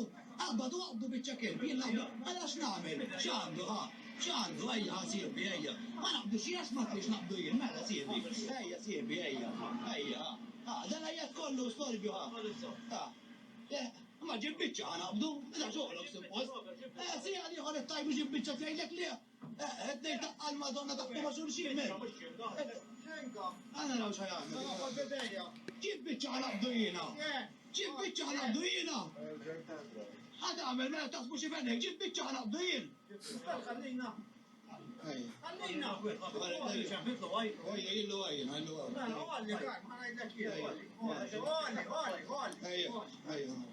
Għara kif ġarri. Għaxa kif mela. Kħat tamlu ħazin de. Mux problema jina. Tafa l-istorja ta' kif spiċċaw hemmhekk dik ix-xena. Dak il-kelb kien attakkat, ġifri kien jgħod agonija. Il-kelb mhux ħajgidmek. Mhux ħadd ċempel biex. Kien attakkat minn kelb ieħor ġifieri. Probabbli min is-sejra żball jekk dak kienx il-kelb li kellu ċomp, dik minix ċerta minna ma l-kelb kien attakkat. Probabbli ħadd mill-attivisti ma seta' jmur. U ovvjament meta tkun idejk marbuta jgħidu ġisma' ċempel l-animal welfare issa mbagħad naraw xi jiġri speċi ta' jmur ġo santwarju mill-animal welfare u nikkurawh minn hemm. U marru l-officers tal-animal welfare. Ġifieri ġeneralment is-soltu nies ċemplu lilkom f'dal każ l-attivisti ċemplu. U ċemplu lilkom l-ewwel qabel l-animal welfare taħseb? Viva, mela, u meta tgħidilhom ċemplu l-animal welfare, le mela biex iraqdu, tgħidilha le ma rridx mela ħalliħaw. Issa dak kien agonija, ħadd mill-attivisti ma jkun jista' jmur, għax probabbli kien filgħodu min jaċċol. Kemm tirċievuha minn dak telefonati? Ħafna. 4-5 kuljum. U x'tip ta' rikjesti jkun hemm? Ara, per eżempju, fil-Kastejjin iktar nirċivi tal-qtatis. Bħalissa, għaw mamiket, għaw qattus bsiqu miksura, għaw qattus taf kemm qed ibeżlaq, għaw qattus għandu kanser. Anything, għaw qattus għandu għajnejh mifquwa, x'nistgħu nagħmlu? Ma li tgħidilhom ċempel l-animal welfare. Ġifieri ma dawk li jħobbu l-annimali l-animal welfare b'mod kważi ironiku għandhom reputazzjoni li jippreferu l-annimali bati milli jispiċċa fl-idej tal-animal welfare. Iva. Għax forsi jekk qiegħed barra forsi għadda xi ħadd ġabru. Imma ħafna mid-drabi sfortunatament. M'hemmx fiduċa. U forsi hawnhekk nistgħu insibu naqra ta' mument ta' riflessjoni sew wejna inti. Għax sottolinjajna numru ta' problemi. Imma forsi nistgħu nibdew nitkellmu naqra fuq is-soluzzjonijiet. Tipo li kieku inti ikollok il-jett, ikollok il-mazz fidejk li tista' tejjeb l-eżistenza kemm tal-annimali imma li joġobni wkoll li inti għandek l-interess huwa tal-annimali imma wkoll anka tal-komunitajiet meta bdejt tgħid li isma' tal-jom minna faqattaw il-garbage bags, tal-jom xieġru fuq il-bjut tal-nis, ċetra, ċetra. Ġviri, għandek pjuttost perspettiva holistika ta' kif l-annimali spiex ta' għandhom valur għal-bnedmin, għax kif kontettajt inti jem biex ta' din il-konsiderazzjoni relazzjonali mal-tatis bejta il-meta kellek l-eżami spiex għattu si podġi fuqek u naf ħafna nis li għandhom dan U il-rapport. ħafna anzjani li l-wens tagħhom huma maltates. U ħafna feeders anzjani li għalihom joħorġu biss biex imorru jalfu. U għalihom ġifieri Alla ħares jiġri xi ħaġa l-tates għax għalihom dak il-wens. Hemmhekk joħorġu. Le, u naħseb li hemm ħafna wkoll anka riċerka, ġifieri hemm min li tant jirreżona mal-annimali illi jintużaw terapija, jintużaw għal nies li għaddejjin minn mart diffiċli, jidher li anka l-Mater Dei għandhom programm ta' fejn inti anka jekk kollok pereżempju problemi ta' onkoloġija, fejn program fejn inti tista' ġeltaq mal-pet tiegħek, ġifieri hemm żgur din ir-rabta bej minkejja li aħna speċi differenti b'xi tip ta' relazzjoni hemm. Però hemm ukoll il-komunità u inti dik il-konsiderazzjoni tagħmilha wkoll, spiex li huwa tajjeb għax biex li jkollok il-perspettiva ta' numru ta' għanijiet f'daqqa mhux faċli u naħseb huwa l-aqwa mod li inti timxi l qudiem. Apex Media huma esperti fil-kamp tal-SEO għal snin sħaħ huma għenu l-klienti tagħhom sabiex jitilgħu fil-quċċata ta' tfittxija tal-Google jekk inti qed tfittex outreach links, PBN builds, konsulenzi u kwalunkwe xorta ta' servizzi relatati ma' SEO mela kellem l-Apex Media. Għati ħajja ġdida l-spazju ta' barra tiegħek b'dawl u għamar għal-barra minnant l-ISS. Bħalissa biskontijiet sa' 40%, zuru showroom tagħhom fl-Imrieħel jew billi żuru s-sit iss.com.mt. Fl-isfond ta' dan kollu, li kieku inti kellek tibda tilleġizla jew tagħmel torganizza kif aħna ninteraġixxu bħala soċjetà mal-annimali. Min fejn tibdaw? Ħanejlek, mhux is-sajf l-għadda ta' qabel meta kelli meetings mal-Ministru ma' Segretarju Parlamentari. Kif marru l-meetings? Ħafna tajjeb. Taħseb li ħriġt minn hemm u ħatoħroġ b'soluzzjoni u tinduna li mort u ħlejt il-ħin. Għax minn dak kollu li tkun tkellimt ma jsir xejn. Per eżempju, waħda mill-affarijiet li għamilna jiena u kienet ġiet miegħi Marija D'Amato li attivist oħra fuq il-klieb. Konna għadnilu aħna volontarjament kien is-sajf ikolli iktar ħin fuq idejja. Lesti li nejnu biex l-animal welfare jinbidel. Lesti li nejnu, per eżempju, nejnu, isma, kif jitrapjaw. Tates, il-klib. Isma, tridu tixtru iktar equipment. Xiġifieri nies bħali għandhom iktar equipment milli għandhom l-animal welfare. Nejnu li per eżempju tmur fuq irtsiset kollha klib, kulħadd jammar, isma' nippruvaw nikkonvinċuhom ejja noħduhom dal-klib, imma mhux toħodhom biss, trid issewwi l-oħrajn. Għax da jekk jiena mort fuq farm u ħadlu 5 klib. Tajjeb, u ħallejtlu 2. Jekk ma sewwejthomlux. Ta' sen oħra, ħerġa' ssib 5 jew 10. Mela inti tittaħseb xi ħaġa. Għattul ta' żmien. Iwa, u ma wasalna mkien. Għatti ġifieri marru korrew isma' ejja nagħmlu hekk, qed ngħidlek volontarjament, jien m'għandix bżonn, m'għandix bżonn xi pjaċir mingħand il-Ministru li jekk ħanejnu rrid pjaċir xi ġob, jiena I'm fine kif qiegħda tajjeb, m'għandi bżonn xejn, jiena rrid li l-qasam tal-annimali jimxi l qudiem. U għat najdlek għamilt meetings, ejja ħanejnek kif namlu kampanji ġol iskejjel. Ejja ħanejnek. Iwa, taħli l-ħin, u ma jiġri xejn. U volontarjament rid nagħti xogħol biex immorru l-qoddim wara kollox. Hekk kont kellimt, daħi gwadanja minnu l-Ministru u s-Segretarju Parlamentari, għax hekk daħi jagħmlu biċċa xogħol tajba. Mhux hekk. Huma ħajdru. Ġewwana m'għandix għalfejn tidher. Allura għalfejn taħseb li m'għandhomx tal-interess għax huma għandhom xerbħu wkoll. Naħseb għalihom inti tinsiex id-Dekasteru huwa Fisheries, Agriculture u Animal Rights. Allura l-Animal Rights li jqgħod fuq wara l-annimali m'għandhomx vot. Però perswas li hawn nafu kemm hawn pereżempju l-NSO tgħidlek kemm hawn nies li jħobbu l-annimali jew nies li għandhom l-annimali d-dar jew. Hawn iktar nies aware. Ma still, ħafna nies li. Studenti daw politiċi ju, fis-sens, żgur li waħda mill-aktar affarijiet li tista' tinċentivhom li tipperswadihom li hemm voter base illi jinteressom minn dawn it-temi.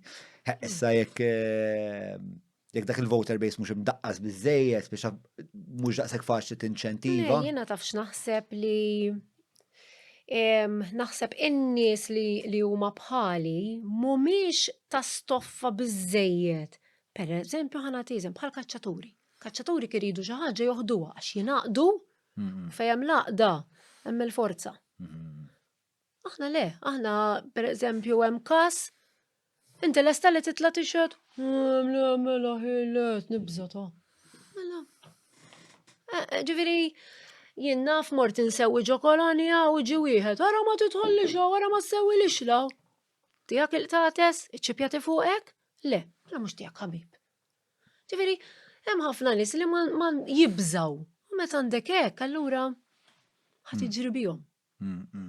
Fimt kieku għandek laqda u għandek nies. Fil-verità ma taf fis-sens hemm problema li iktar li qiegħda iktar fis-sisien ta' kollox għax inti f'soċjetà ħielsa suppost m'hemmx il-biżqa'. Suppost soċjetà ħielsa inti għandek ir-rule of law.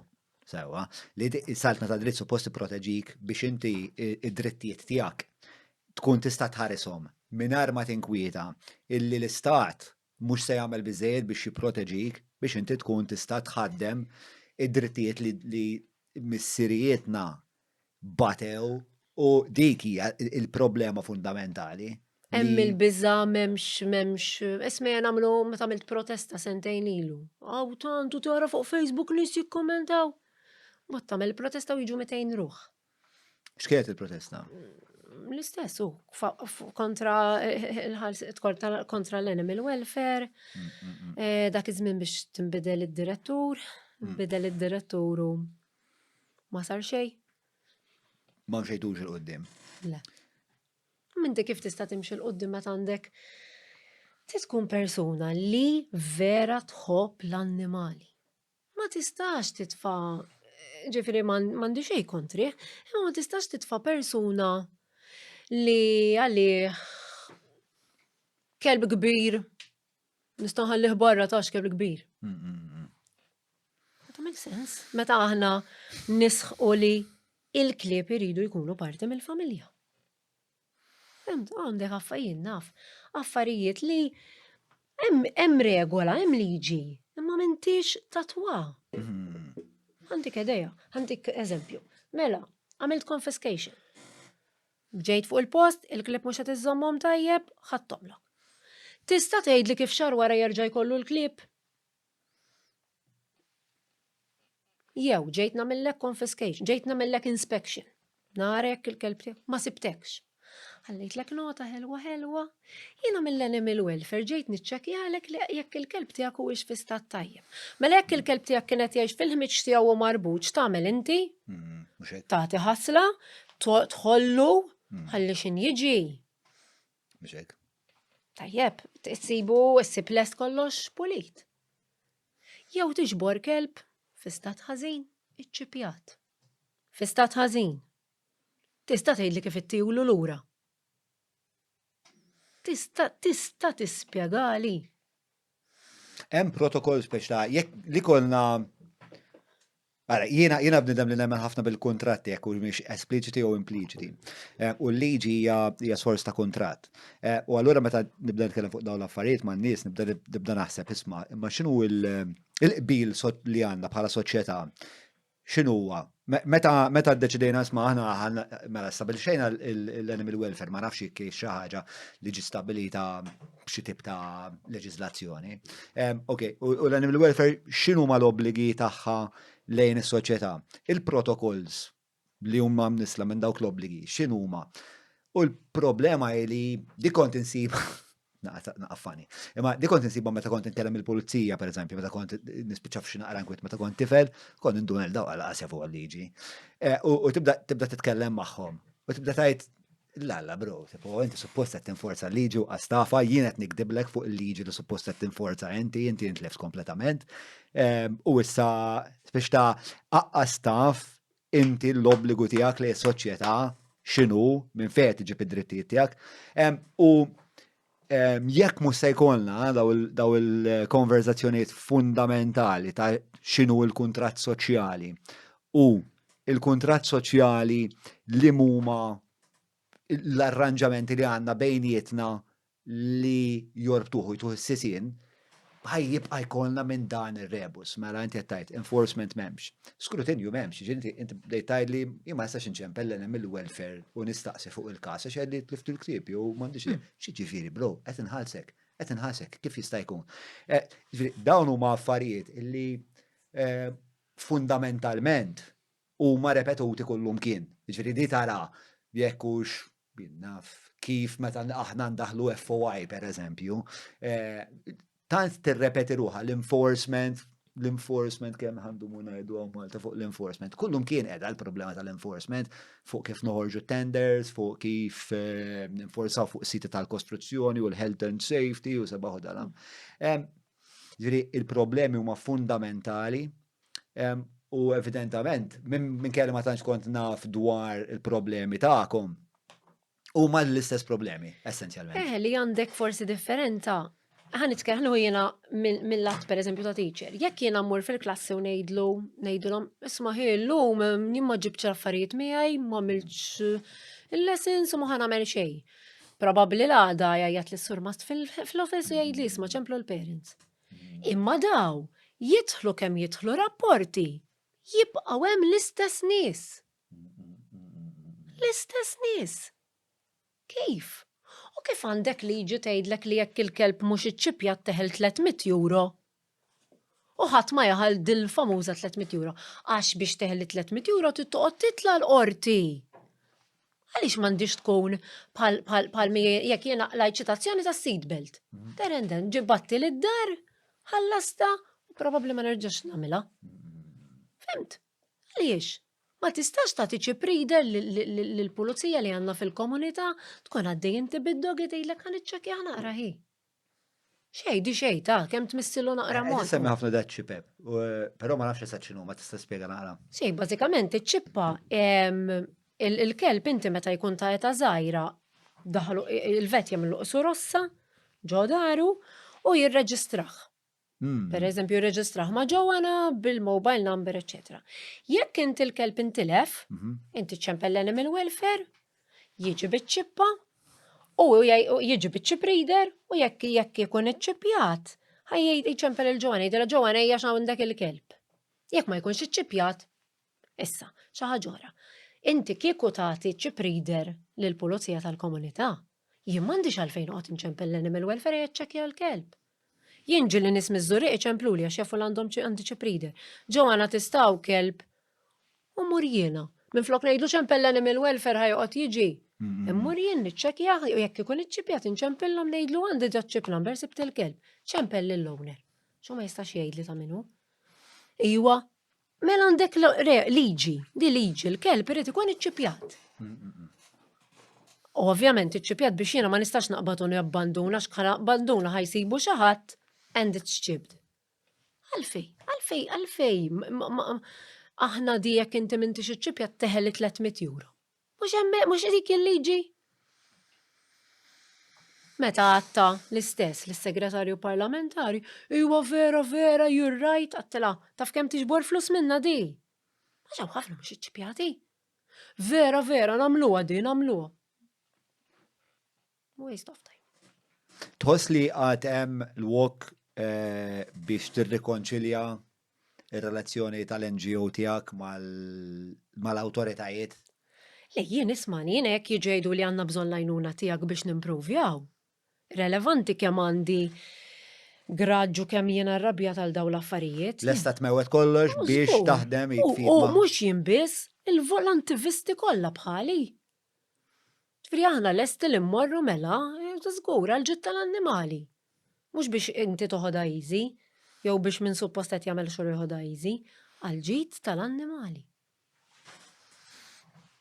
Mela, fuq għal-ġid tal-annimali, ħaneħdu pawża żgħira, ħniġbor naqa' mistoqsijiet minn il-Patreons u ħadd insaqsik naqa' mistoqsijiet tal-Patreons tajjeb. Yes. Tum, wara l-break. Buf. Il-podcast ta' John huwa proġett indipendenti u ħieles mill-influenzi tal-partit il-kbar u l-lobby groups li jorbitawhom. Bekk jista' jibqa' jiġi mtella biss jekk inti tgħin. Jett nappellalek biex iżżur il-ħolqa ta' fuq jew jekk qed issegwi lil mill-YouTube billi tidħol ġewwa patreon.com/John Mallia u tina daqqatit. Tinsiex, il-podcast ta' John huwa l-podcast tagħna bidik ħadwa. Għafa sabru. Il-patruni jistaqsu. Mela, għanna xi mistoqsijiet minn il-Patreon stara. Il-patruni jistaqsu miġuba li l-kom ħbib tal-Browns li nfakkar għandhom servizz eċċellenti tal-gut health fejn inti tmur tagħmel qatt ta' testijiet biex inti tifhem il-flora li għaddejja fis-sistema diġestiva tiegħek u għaldaqstant tifhem lim tip ta' ekel huwa tajjeb għalik, x'għandi bżonn tikol iktar, x'għandi bżonn żgur tirrifjuta jew tnaqqas. Konsegwenza jenu l-mara mill-lieħ għamilna wkoll qed nagħmlu l-programm u l-kwalità tal-ħajja kemm viżavi enerġija, kemm viżavi il-peace u ħwejġ oħra li jorbitaw ma daw l-affarijiet marru l-qudiem. U għaldaqstant ma nistax ma nissuġġerix dan is-servizz. Mela, ħanistaqsu issa il-mistoqsijiet li għandhom għalik il-Patreons. Mela, l-ewwel mistoqsija ġejja minn għand Annabel Xawix. U Annabel tistaqsi, kif minkejja dawn l-isforzi kbar għal neutering xorta qed jibqa' dan l-ammont kbir ta' qtates jiġru fit-toroq? Kif jista' jitqajjem aktar għarfien li l-annimali li jiġru barra jekk ma tistax tagħtihom jieklu jew jixorbu li għall-inqas ma tweġġaħhomx jew ma taħqarhomx? Mela, l-ewwel nett dik ngħidu aħna kif il-madoffin sewwu daqtates kollha u xorta jkollna l-mamikets. Bażikament ir-raġuni tkun jekk inti ħallejt waħda f'kolonja, dik il-waħda kellha jgħidu 5 kittens, jgħidu 2 minnhom kienu females ta' 5 months dawk jerġgħu jinqabdu pregnant. U mal-ewwel tiġi uncontrolled. Nsibu ħafna li pereżempju inti għandek qattusa ma tridix, ħammur nitfaħħa hemmhekk fejn titma' ġewwa dik tħobbhom tagħtihom jieklu u inti ma tkun sewejta. Mela inti tfajt il-qattusa u ovvjament kella l-babies u komplet timla. Ġifieri, inti jekk inti ħallejt imqar waħda u tafawlek waħda, dik timlik. Issa, waħda mill-edukazzjoni li ngħid meta mmur ġol iskejjel nagħmel toks bħal fuq l-annimali ngħidulhom jekk inti jdejquk ma tħobbhomx tibżax, ma jimpurtax. Ma taħqarhomx. Ħallihom taħqarhomx, tagħmel xejn titmaħħomx imma taħqarhomx. Għax dawk għandhom feeling. Għat għandna dal-problema ta' moħrija tal-annimali. Eġvi għada prevalenti il-problema. Viva. Ġili kolli ma doffi tfal, nkun kolli klassi per eżempju. Jieħdu gost jekk jisemmu dawk it-tipef għajtila rasa. Dak it-tipek jisom jieħdu gost. Ejwa, moħrija. Ismani, li tiħu kelb taqtal widneħ mux moħrija. It's illegal ma. Nasem, biex żewġ tipi ta' moħrija differenti għaw kiet nitħattu dwarhom. Din kien xaġa li anka li kienet impressjona u qatt ma stajx nissimpatizza magħha jew nifhem. Minkejja li jien kont tifel imqareb ħafna, qatt ma stajt nifhem it-tfal li kienu jiġu jgħidulek, pereżempju jinnaf.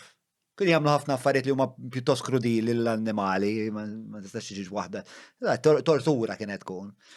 U minna kienu jieħdu ħafna gost, dak il-pjaċir, li huwa kważi sinjal ta' xi tip ta' patoloġija kważi, għax inti biex tara xi ħaġa qed tinħaqar. Imqareb u dak it-tip ta' pjaċir mhumiex l-istess. Imqareb tieħu pjaċir tagħmel affarijiet li jinnaf. U le, per eżempju, naf ta' ten kont ġeġ bajt namel shoplifting, per eżempju, jien kont bniedem li kont avventurus, riskjus ħafna. Imma, mbagħad meta konna neġu għal tweġġa affarijiet innoċenti, ma qatt ma stajt. Tħoss li daħ jweġġa. U jien naħsib li biżmien din il-ħaġa biex ammeljorat fis-soċjetà tagħna, kont nassumi. Fadal. Asmani anka jekk ħallejt kelb marbut fix-xemx, mhux moħrija. Ix-xemx ta' Malta hija xemx tkiddek. Ix-xitwa ħalli għax mhix kifra, imma li nħalli kemm marbut. Nafu għalfejn hemm tfal u hemm nies illi jsibu pjaċir fli attivament ifittxu l-annimali biex jikkawżawlhom l-uġieħ. Jiena meta kelli dat tip tqallimni dat tip ta' tfal kelli klassi ġifieri minnhom. Issa ilu kemm 15 years. Illum hemm minnhom minn il-ħabs, minn pereżempju ta' xebba l xi ħadd, ġifieri l-istint ta' su kriminalità. Jkunu l-istess tfal li meta kont nallimhom jieħdu gost. Il-mistoqsija hija tkun għalija mbagħad tkun l-imtib ta' trauma ġarbu huma biex dak li qed iħossu iwassalhom li jkunu daqshekk kattivi ma' Probabbli li jkun hemm trauma li batew huma allura tbatija ta' ħadd ieħor mhux se taffetwhom. Mela to gain a sense of power and control over mela x'inhi dis-seed. So bad naqra jiena. Dan huwa Colorado Link Project, għadni ma ċekjajt eżatt għax ma Wi għamel, mela Imma- ħanxamlu. Ħanaddi għal-tieni mistoqsija li hija ta' Kristofru. Jew Kristjan. Sa frattant għamel naqra ta' riċerka inti għamel naqra sommarju bat spjegalna. Mela, Chris qed jistaqsi, mela, ħanati naqra sfond għax ma taħx huwa. Chris għandu attusa. Attusa? Le, ma attusa femminili. Attus, raġel, pjuttost anzjan. U kien fil-fat l-iktar attus anzjan fl-istorja ta' Shiny Pulse. Sewa. U talab li taqsam miegħi l-istorja ta' Shiny Pulse. Ferita kbira dik. Mela, bażikament kien hemm persuna żurrieq li ddeċidiet li trabbi ammont ta' tates. About 70. Ambizjuża. Fil-verità qas kienet taf kemm għandha tates. Sewa. Nis kienu jmorru, pereżempju jgħidu l-għandi tal-qattus iju għatini donation, tejja donation, u żomm il-qattus, imma mbagħad il-qattus disaster. U December mhux li għadda ta' qabel ċemplet li qalt li Joanna qalt li jiena ħanbih id-dar, qalt li u ovvjament il-tates iridu joħorġu l-barra. Dalla joħorġu l-barra 70 qattus. Ara ħej, jekk kienet hekk. Jekk l-animal welfare mhux se jtini ammont ta' flus jiena biex nħoħsibhom daqtates, jiena ħanitfaħħom il-barra, niftħilhom u jitilqu. Kif x'ħajġri x'ħanagħmel? U insomma bdejt nara x'ħanagħmel, ovvjament niġġieled magħha u għattila mela ħanibda nieħu l-qtates għand il-vet. Indiġa kellek relazzjoni ma' dil-persuna? Kontejn ta' tagħmel l-NGO ta' Shiny Pulse. Ok. Imma jiena jekk afdajtek ma noqgħodx infittex, imma mbagħad tibda tokorni għajnejja, illa kif intak il-qattus hekk, jew pereżempju kif tmur għandu il-qtates jibżaw minna. Jiena qtates ta' kbar tal-koloni x'in immur jien, kulħadd jiġi ma' saqajja, tiġi inti iva jtiru. Ma lili għax jiena huma jħossu li nħobba. Insomma, u bdejt nieħu għand il-vezz u min għandu ħalqu mkisser u min għandu hekk u sabadoni talla. U rrit nara daw kif ħanibda neħħomja. U ċempilt is-santwarji jismintom toħduli, noħdulek imma tittina 250 each. Jimmi fi ħanġibhom dal-flus, 250 each, 7 tickets. U bdejt nipprova neħħomja dawk li kienu friendly. U għed minnom huwa li xjaħwieħed li kienem li bdejt ngħidha żgur mhux se neħħomjah, xi ħdileta miskejn għamiltlu dentil għax kellu saqsal u gravi, kellu ġardja wkoll, ġardja hija tip ta' diarrea, għaddietlu wkoll. U Chris kienu ħada l-qattus li aħna konna bdejt ngħidlu n-nannu adottah. U kien hemm oħrajn li ġew adottati. Ġintom il-tajtu qabel? Le. Għaxina naf il-mara tijaw. Il-mara tijaw kienet adottatu l-qattus, ġviri, issa xin għalli minnu, għallin għandi il-qattus li xieħu għed ta' Shiny Pulse, għatlu, l-nannu, n-nannu. U bdejt, għaxħom jajt minnom il-Ġermania, kienem 12 marru ġo santwarju, ħallas nilom, kienem 5 oħra marru ġo santwarju ieħor, ġviri bdejt, għamilna fundraising, ġifiri kieneni Love in Malta, namel fundraising u koll li tellajna fuq da Shiny Pulse. U l-fundraising biex imur għal servizzi ta' Ta' veterinarji, il-vet, medicina. Il-vets, il-medicina biex inħallas is-santwarji. Għax da s-santwarji tu 5 times jekk daħħalt 12 tu 5 times 12. Kemm kelli? Għandek 3,000 €3,000 għal. Eżatti. 3,000 eżatti, ġo. Għaxan niftakar nimmur bi 3,000 euro għand santwarju ta' ħalluqa. U kienet literalment ħadit li saħti u mentalment. Għax jindaw fejħan għamilu. Kien hemm minnhom li mhumiex homeable. Kif xaħat bħal dak imma licenzja ta' NGO? Good question. Eħe. Ma nafx. Għax inti NGO u ma nitċekjax. Imma il-tipo daw, aħna għandna xi tip ta' kummissarju tal-NGO. Il-kommissar, mux xorta jien, per eżempju, ġilli nistaqsi, kif għandek NGO li ikkonfiskajtila l-qtates u għada NGO? Kif ma toħadix l-NGO? Xini ċempel jgħidu l-kullu ta' ma tantx nieħdu NGO zaħna li. Unbat nistaqsi, per eżempju, isma l-accounts jaslu l-kom kull sena. Ek suppost, u jekk ma jaslux jiġri. Xejn, ma tiġix compliant tas sena d-dieħla, ma tiġix compliant, ġifiri jekk ikun hemm xi funds. Ma tistax tapplika għalihom. Eżatti. Daqshekk biss, ġifiri. Ejja daqshekk. Ma fer. U dik kienet, ġifiri, għadni sal-lum, ġifiri nħoss ngħid daw il-tatis jaf min kien xiex kienu jgħaddu. Mhux billi tihom li kell u żommhom ġo post. U l-istorja kif spiċċata allura? Li ħomejt il-tates kollha, ħomejt dawk li ma kienux homeable kella ħabiba tiegħi kella ġinien kbir mhux Isabel xi ħadd ieħor. U kienet ħadet li ammont li ma kienux homeable. Ġifieri qegħdin hemm safe. Ma tajt mhux homeable ikunu ferel bħalma ferel li ma jistgħux jgħixu ġodar. Għax ma tistax id-domestikom daw. Dawennet ma jiġux domesticated u da jekk ħadd titfaħħom ġodar ħajħarbu. U ħadd ma jkun jixtieq attus ġodar li jkun imwerwer. X'tanbih, x'tanbih. Jekk da ħajprova jattakkak il-ħin kollu. Biex għatnejli jintom x'kuntenti f'dej relazzjoni. Kien hemm minnhom li kellhom jitraqdu, għax kienu tant ħażin li kellhom jitraqdu. L-istess, meta tlabt lajnuna tal-animal welfare, aħna ma nistgħux ngħinu, ma nistgħux. Jiena tlabt lajnuna li jieħdu xeqtates minnhom l-ammiri.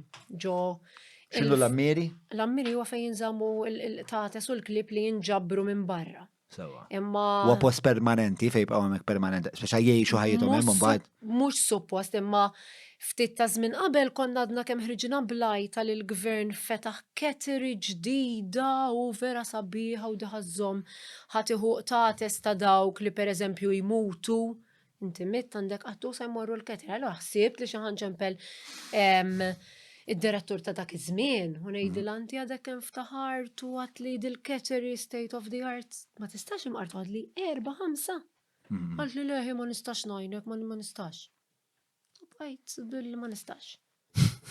Fimt, ġifiri ma biex għamilna fundraising u hekk, u still, ġietni about 10,000 euros biex istat li għajtom. Still kelli noħroġ minnhom jien. Ma den again, għax mbagħad issib min jgħidlek għax ma laqx għajnejk. Imma kif tista' talaq għajnejk? Kif nista' tiftaħ il-bieb? Imma ħedi mhix biċċa tiegħek. Mhix biċċa tiegħi. Imma l-qattu sejġ. Ma fejn tajt stop, hemm x'imkien fejn tajt jiena saw nażal jekk ħanuħu iktar pis u iktar responsabilità ħajkollha impatt fuq personali, fuq ħajti, fuq saħħti, fuq il-finanzi. Tipo fejn tajt ġoen saw tasal. Ġilli nipprova ngħid saw nasal, ma jirnexxilix. Ma jirnexxilix. Ġiri dak tip issibek pereżempju għaddejja fuq spedizzjonijiet flasha ta' bil-lejl, pereżempju dak tip ta' U meta raġel ikun ngħid, nieħu r-ruħ għax jidħol li każ, mur nagħmlu l-każ. Ma jkollix għalfejn ġib skużi għax hekk u għax hekk u għax hekk u nofs il-lej u ħirġew jekk jiġrilek xi ħaġa. Nkun happy, mort għamilta, sodisfatta li rnexxieli u naqsek. Tista' taqsam magħna xi avventura li mhux se speċjal. Jien naf pereżempju ċempillek xi ħadd taw kitten għajnieh mifquha, tista' plistiġi naqbduh iġġib li trepp. Kien kun waħdi, ngħidilha ħaniġi, mmuru ngħinha niftakar. Sodda. Mela. Taħraġ mistolta nilbes biċċa flok ġili fuq il-qalzit tal-pijama u mmur. Mela, about the source. The Colorado Link Project, mela diħat twieġeb il-mistoqsija ta' għalfejn il-bnedmin jaffaxxinaw jew sibu id-divertiment tagħhom fil-moħrija tal-annimali. U xek. Mela, il-source huwa the Colorado Link Project. The Colorado Link Project is located within the Institute of Human-Animal Connection at the Graduate School of Social Work at the University of Denver. Mela, some common motivations for acts of animal abuse are ignorance about humane and proper care of animals. Għaket t-tkelmu mek fuq neglect iktar mill-li fexa fejn inti mux fejn inti attivament mort fittex għattus jew animal biex tweġġaw. A basic level of callousness towards animals as sentient creatures. Pero inti tinduna li dik il-lejqa tweġġa. As a form of amusement, unmanaged emotions resulting in behaviors directed at animals, prejudicial behaviors towards a particular species, cat haters. Kif wieħed isir cat hater tajt imma? Kif tiżviluppa l-odju għal tates? Għax nabodhom jien, dawk x'tambihom. Imma fej, biex kif tista' biex kif qed ngħidlek jien m'iniex fan kbir tal-tates. Imma li toboda biex li tmur attivament u tajt, ħanoqgħod Naħqru. Jina din xebaħa naqra ma min jobot il-ħamim, per eżempju. They are... Mux qed naqblu lil-Mikil. Lema, suppost, qed tismani. Għaw ħafna u koll, min rrit, minnu favur il-culling tal-ħamim, għax huma ġriden bil-ġwienaħ, literally, sa jinaqqas ġurdin minn kapaċi noqtol. Imma, if it's an inconvenience, jekk tiħammiġlek, u tiqaf hemmhekk. Semmek jaraw, jina niftakar persuna ġifri minn tfoliti li kellu kien tampari, konna tfal, kellu qattus u jien kun forsi għandu raġun da xi qattus ma konx raħ jirreaktja, kien jgħidli biex niċċajta, darba mill-qodimi, biex iċċajta, anka ġiel biex jilab miegħu jaqbad sapuna jew timissilu majneħ. U jiena niftakar jien kont ix-xokk jien qatt ma rajt l-ebda tibta id-dar jew hekk moħqriele. Imma konna l-qattus, isu mhux jgħid aħ il-qattus, mhux forsi veru għandu, kien jgħid ma jħoss xejn, ma jħoss xejn. Kun jgħid forsi veru jiena. U iktar madda żmien qajt naħseb fuq din ħaġa, kont nispiċċa ngħid forsi għalhekk għax ma jistax jitkellem. Allura imma animal għandu mezzi li jurik. Iwa, issa da jista' jkun ma nafx kienx qattus anzjani u ħaġa oħra. Imma just cause he could do it, because he was in a position of power and control over the animal, l-annimal ma niftakarx reazzjoni ta' twerzi, ma niftakarx, jisa kun blokkjajta jiena ġifieri. Imma niftakarni ix-xokjat li speċi jgħid li ikkonvinċa l-nifsu minnu li ma jweġġax ta'. Nota forsi naqra iktar divertenti jista' jkun. Aħna kellna speċ ta' dal-grupp ta' ħbieb aħna konna morru għand ħabib tagħna u konna morru fil-kamra tiegħu biex impejpu l-smoke. U kien hemm qattusa illi kif kienet tara ċertu grupp ta' ġuventur ġejjin, kienet taf li aħna ħammorru hemm biex impejpu l-smoke, kienet tiġi magħna.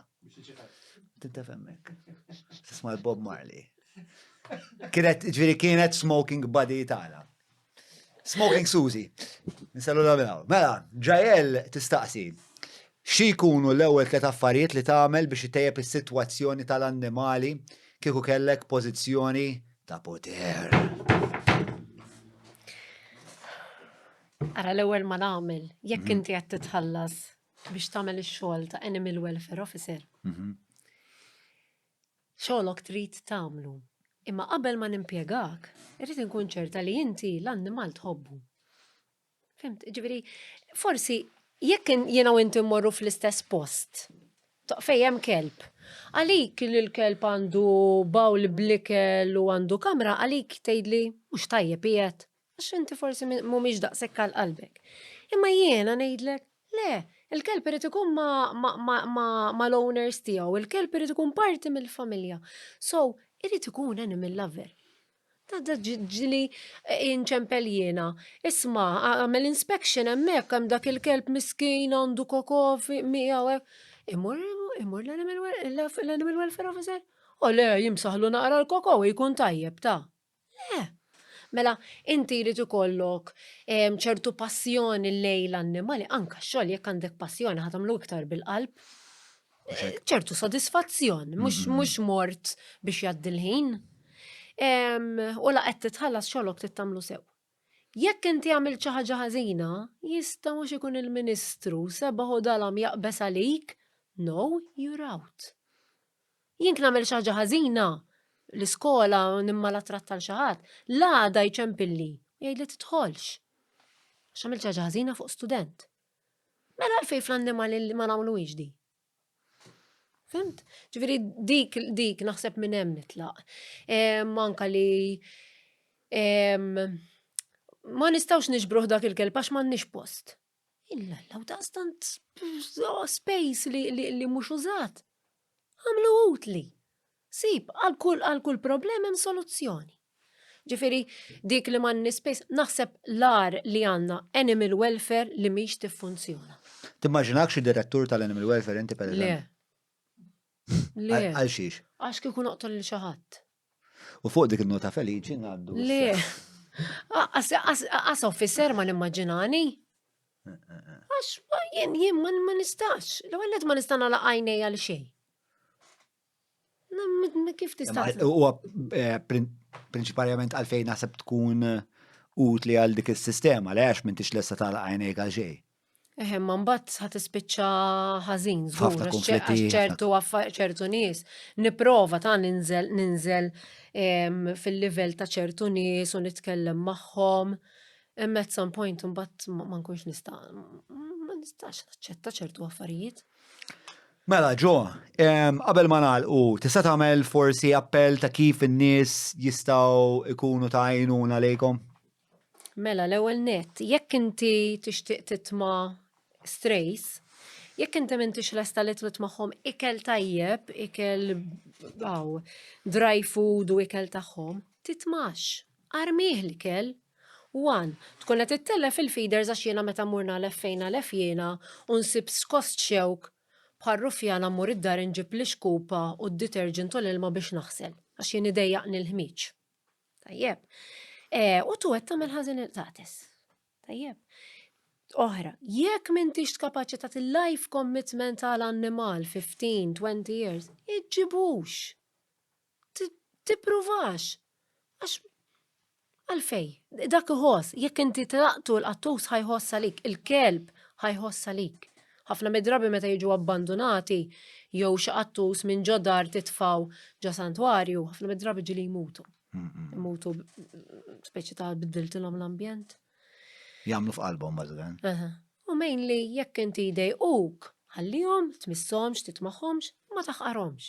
Imma jekk iridu jgħinu l-NGO tiegħek direttament, l-ewwel pereżempju semmejt li tiġbru l-fliexken tal-BCRS. Iva, jekk iridu għandhom fliexken jew bħal ċertu repers ta' ċertu ditti li jinġabru, iva jistaw jew jikkuntatjaw li jew inkella jidħlu fil-page, għandhom page stess, HUH, Help Us Help, jikkuntatjaw li l-om jew li u ma jiġbruhom il-tim tal-HUH. Jiġifieri jiġbru il-rappers, jiġbru l-fliexken, jisarfuhom u mbagħad jgħinu feeders anzjani, bħalissa feeders li għandhom ħafna mamikets, u jippruvaw jgħinu naqra l-kulħadd. Famus. Mela, ġo, grazzi ħafna tal-ħin tiegħek, nittama li ħadd gost fil-konverzazzjoni. Thank you l-istudentuni. Grazzi immensament tal-ħin tasal wasla sawwek, persważa li għandek ħafna x'tagħmel, għattilna li għandek ħafna x'tagħmel. Kultant meta bdejt iddiskrivi li dawk l-istabliet nimmaġinak bil-kostum ta' Batman għaddejja fuq il-bjut Maltin bil-gaġġa u bislen. Nasib għandek ħajja divertenti u kol speċa għandek l-avventura f'ħajtek li hija xaġa sabiħa ferm. Mela, patreon.com/ġomma li jek tixtuq tgħinu lilna nkomplu dan il-proġett da tip ta' konverzazzjonijiet. Da kollox minn tiegħi u narakom il-ġimgħa d-dieħla. Grazzi ġom.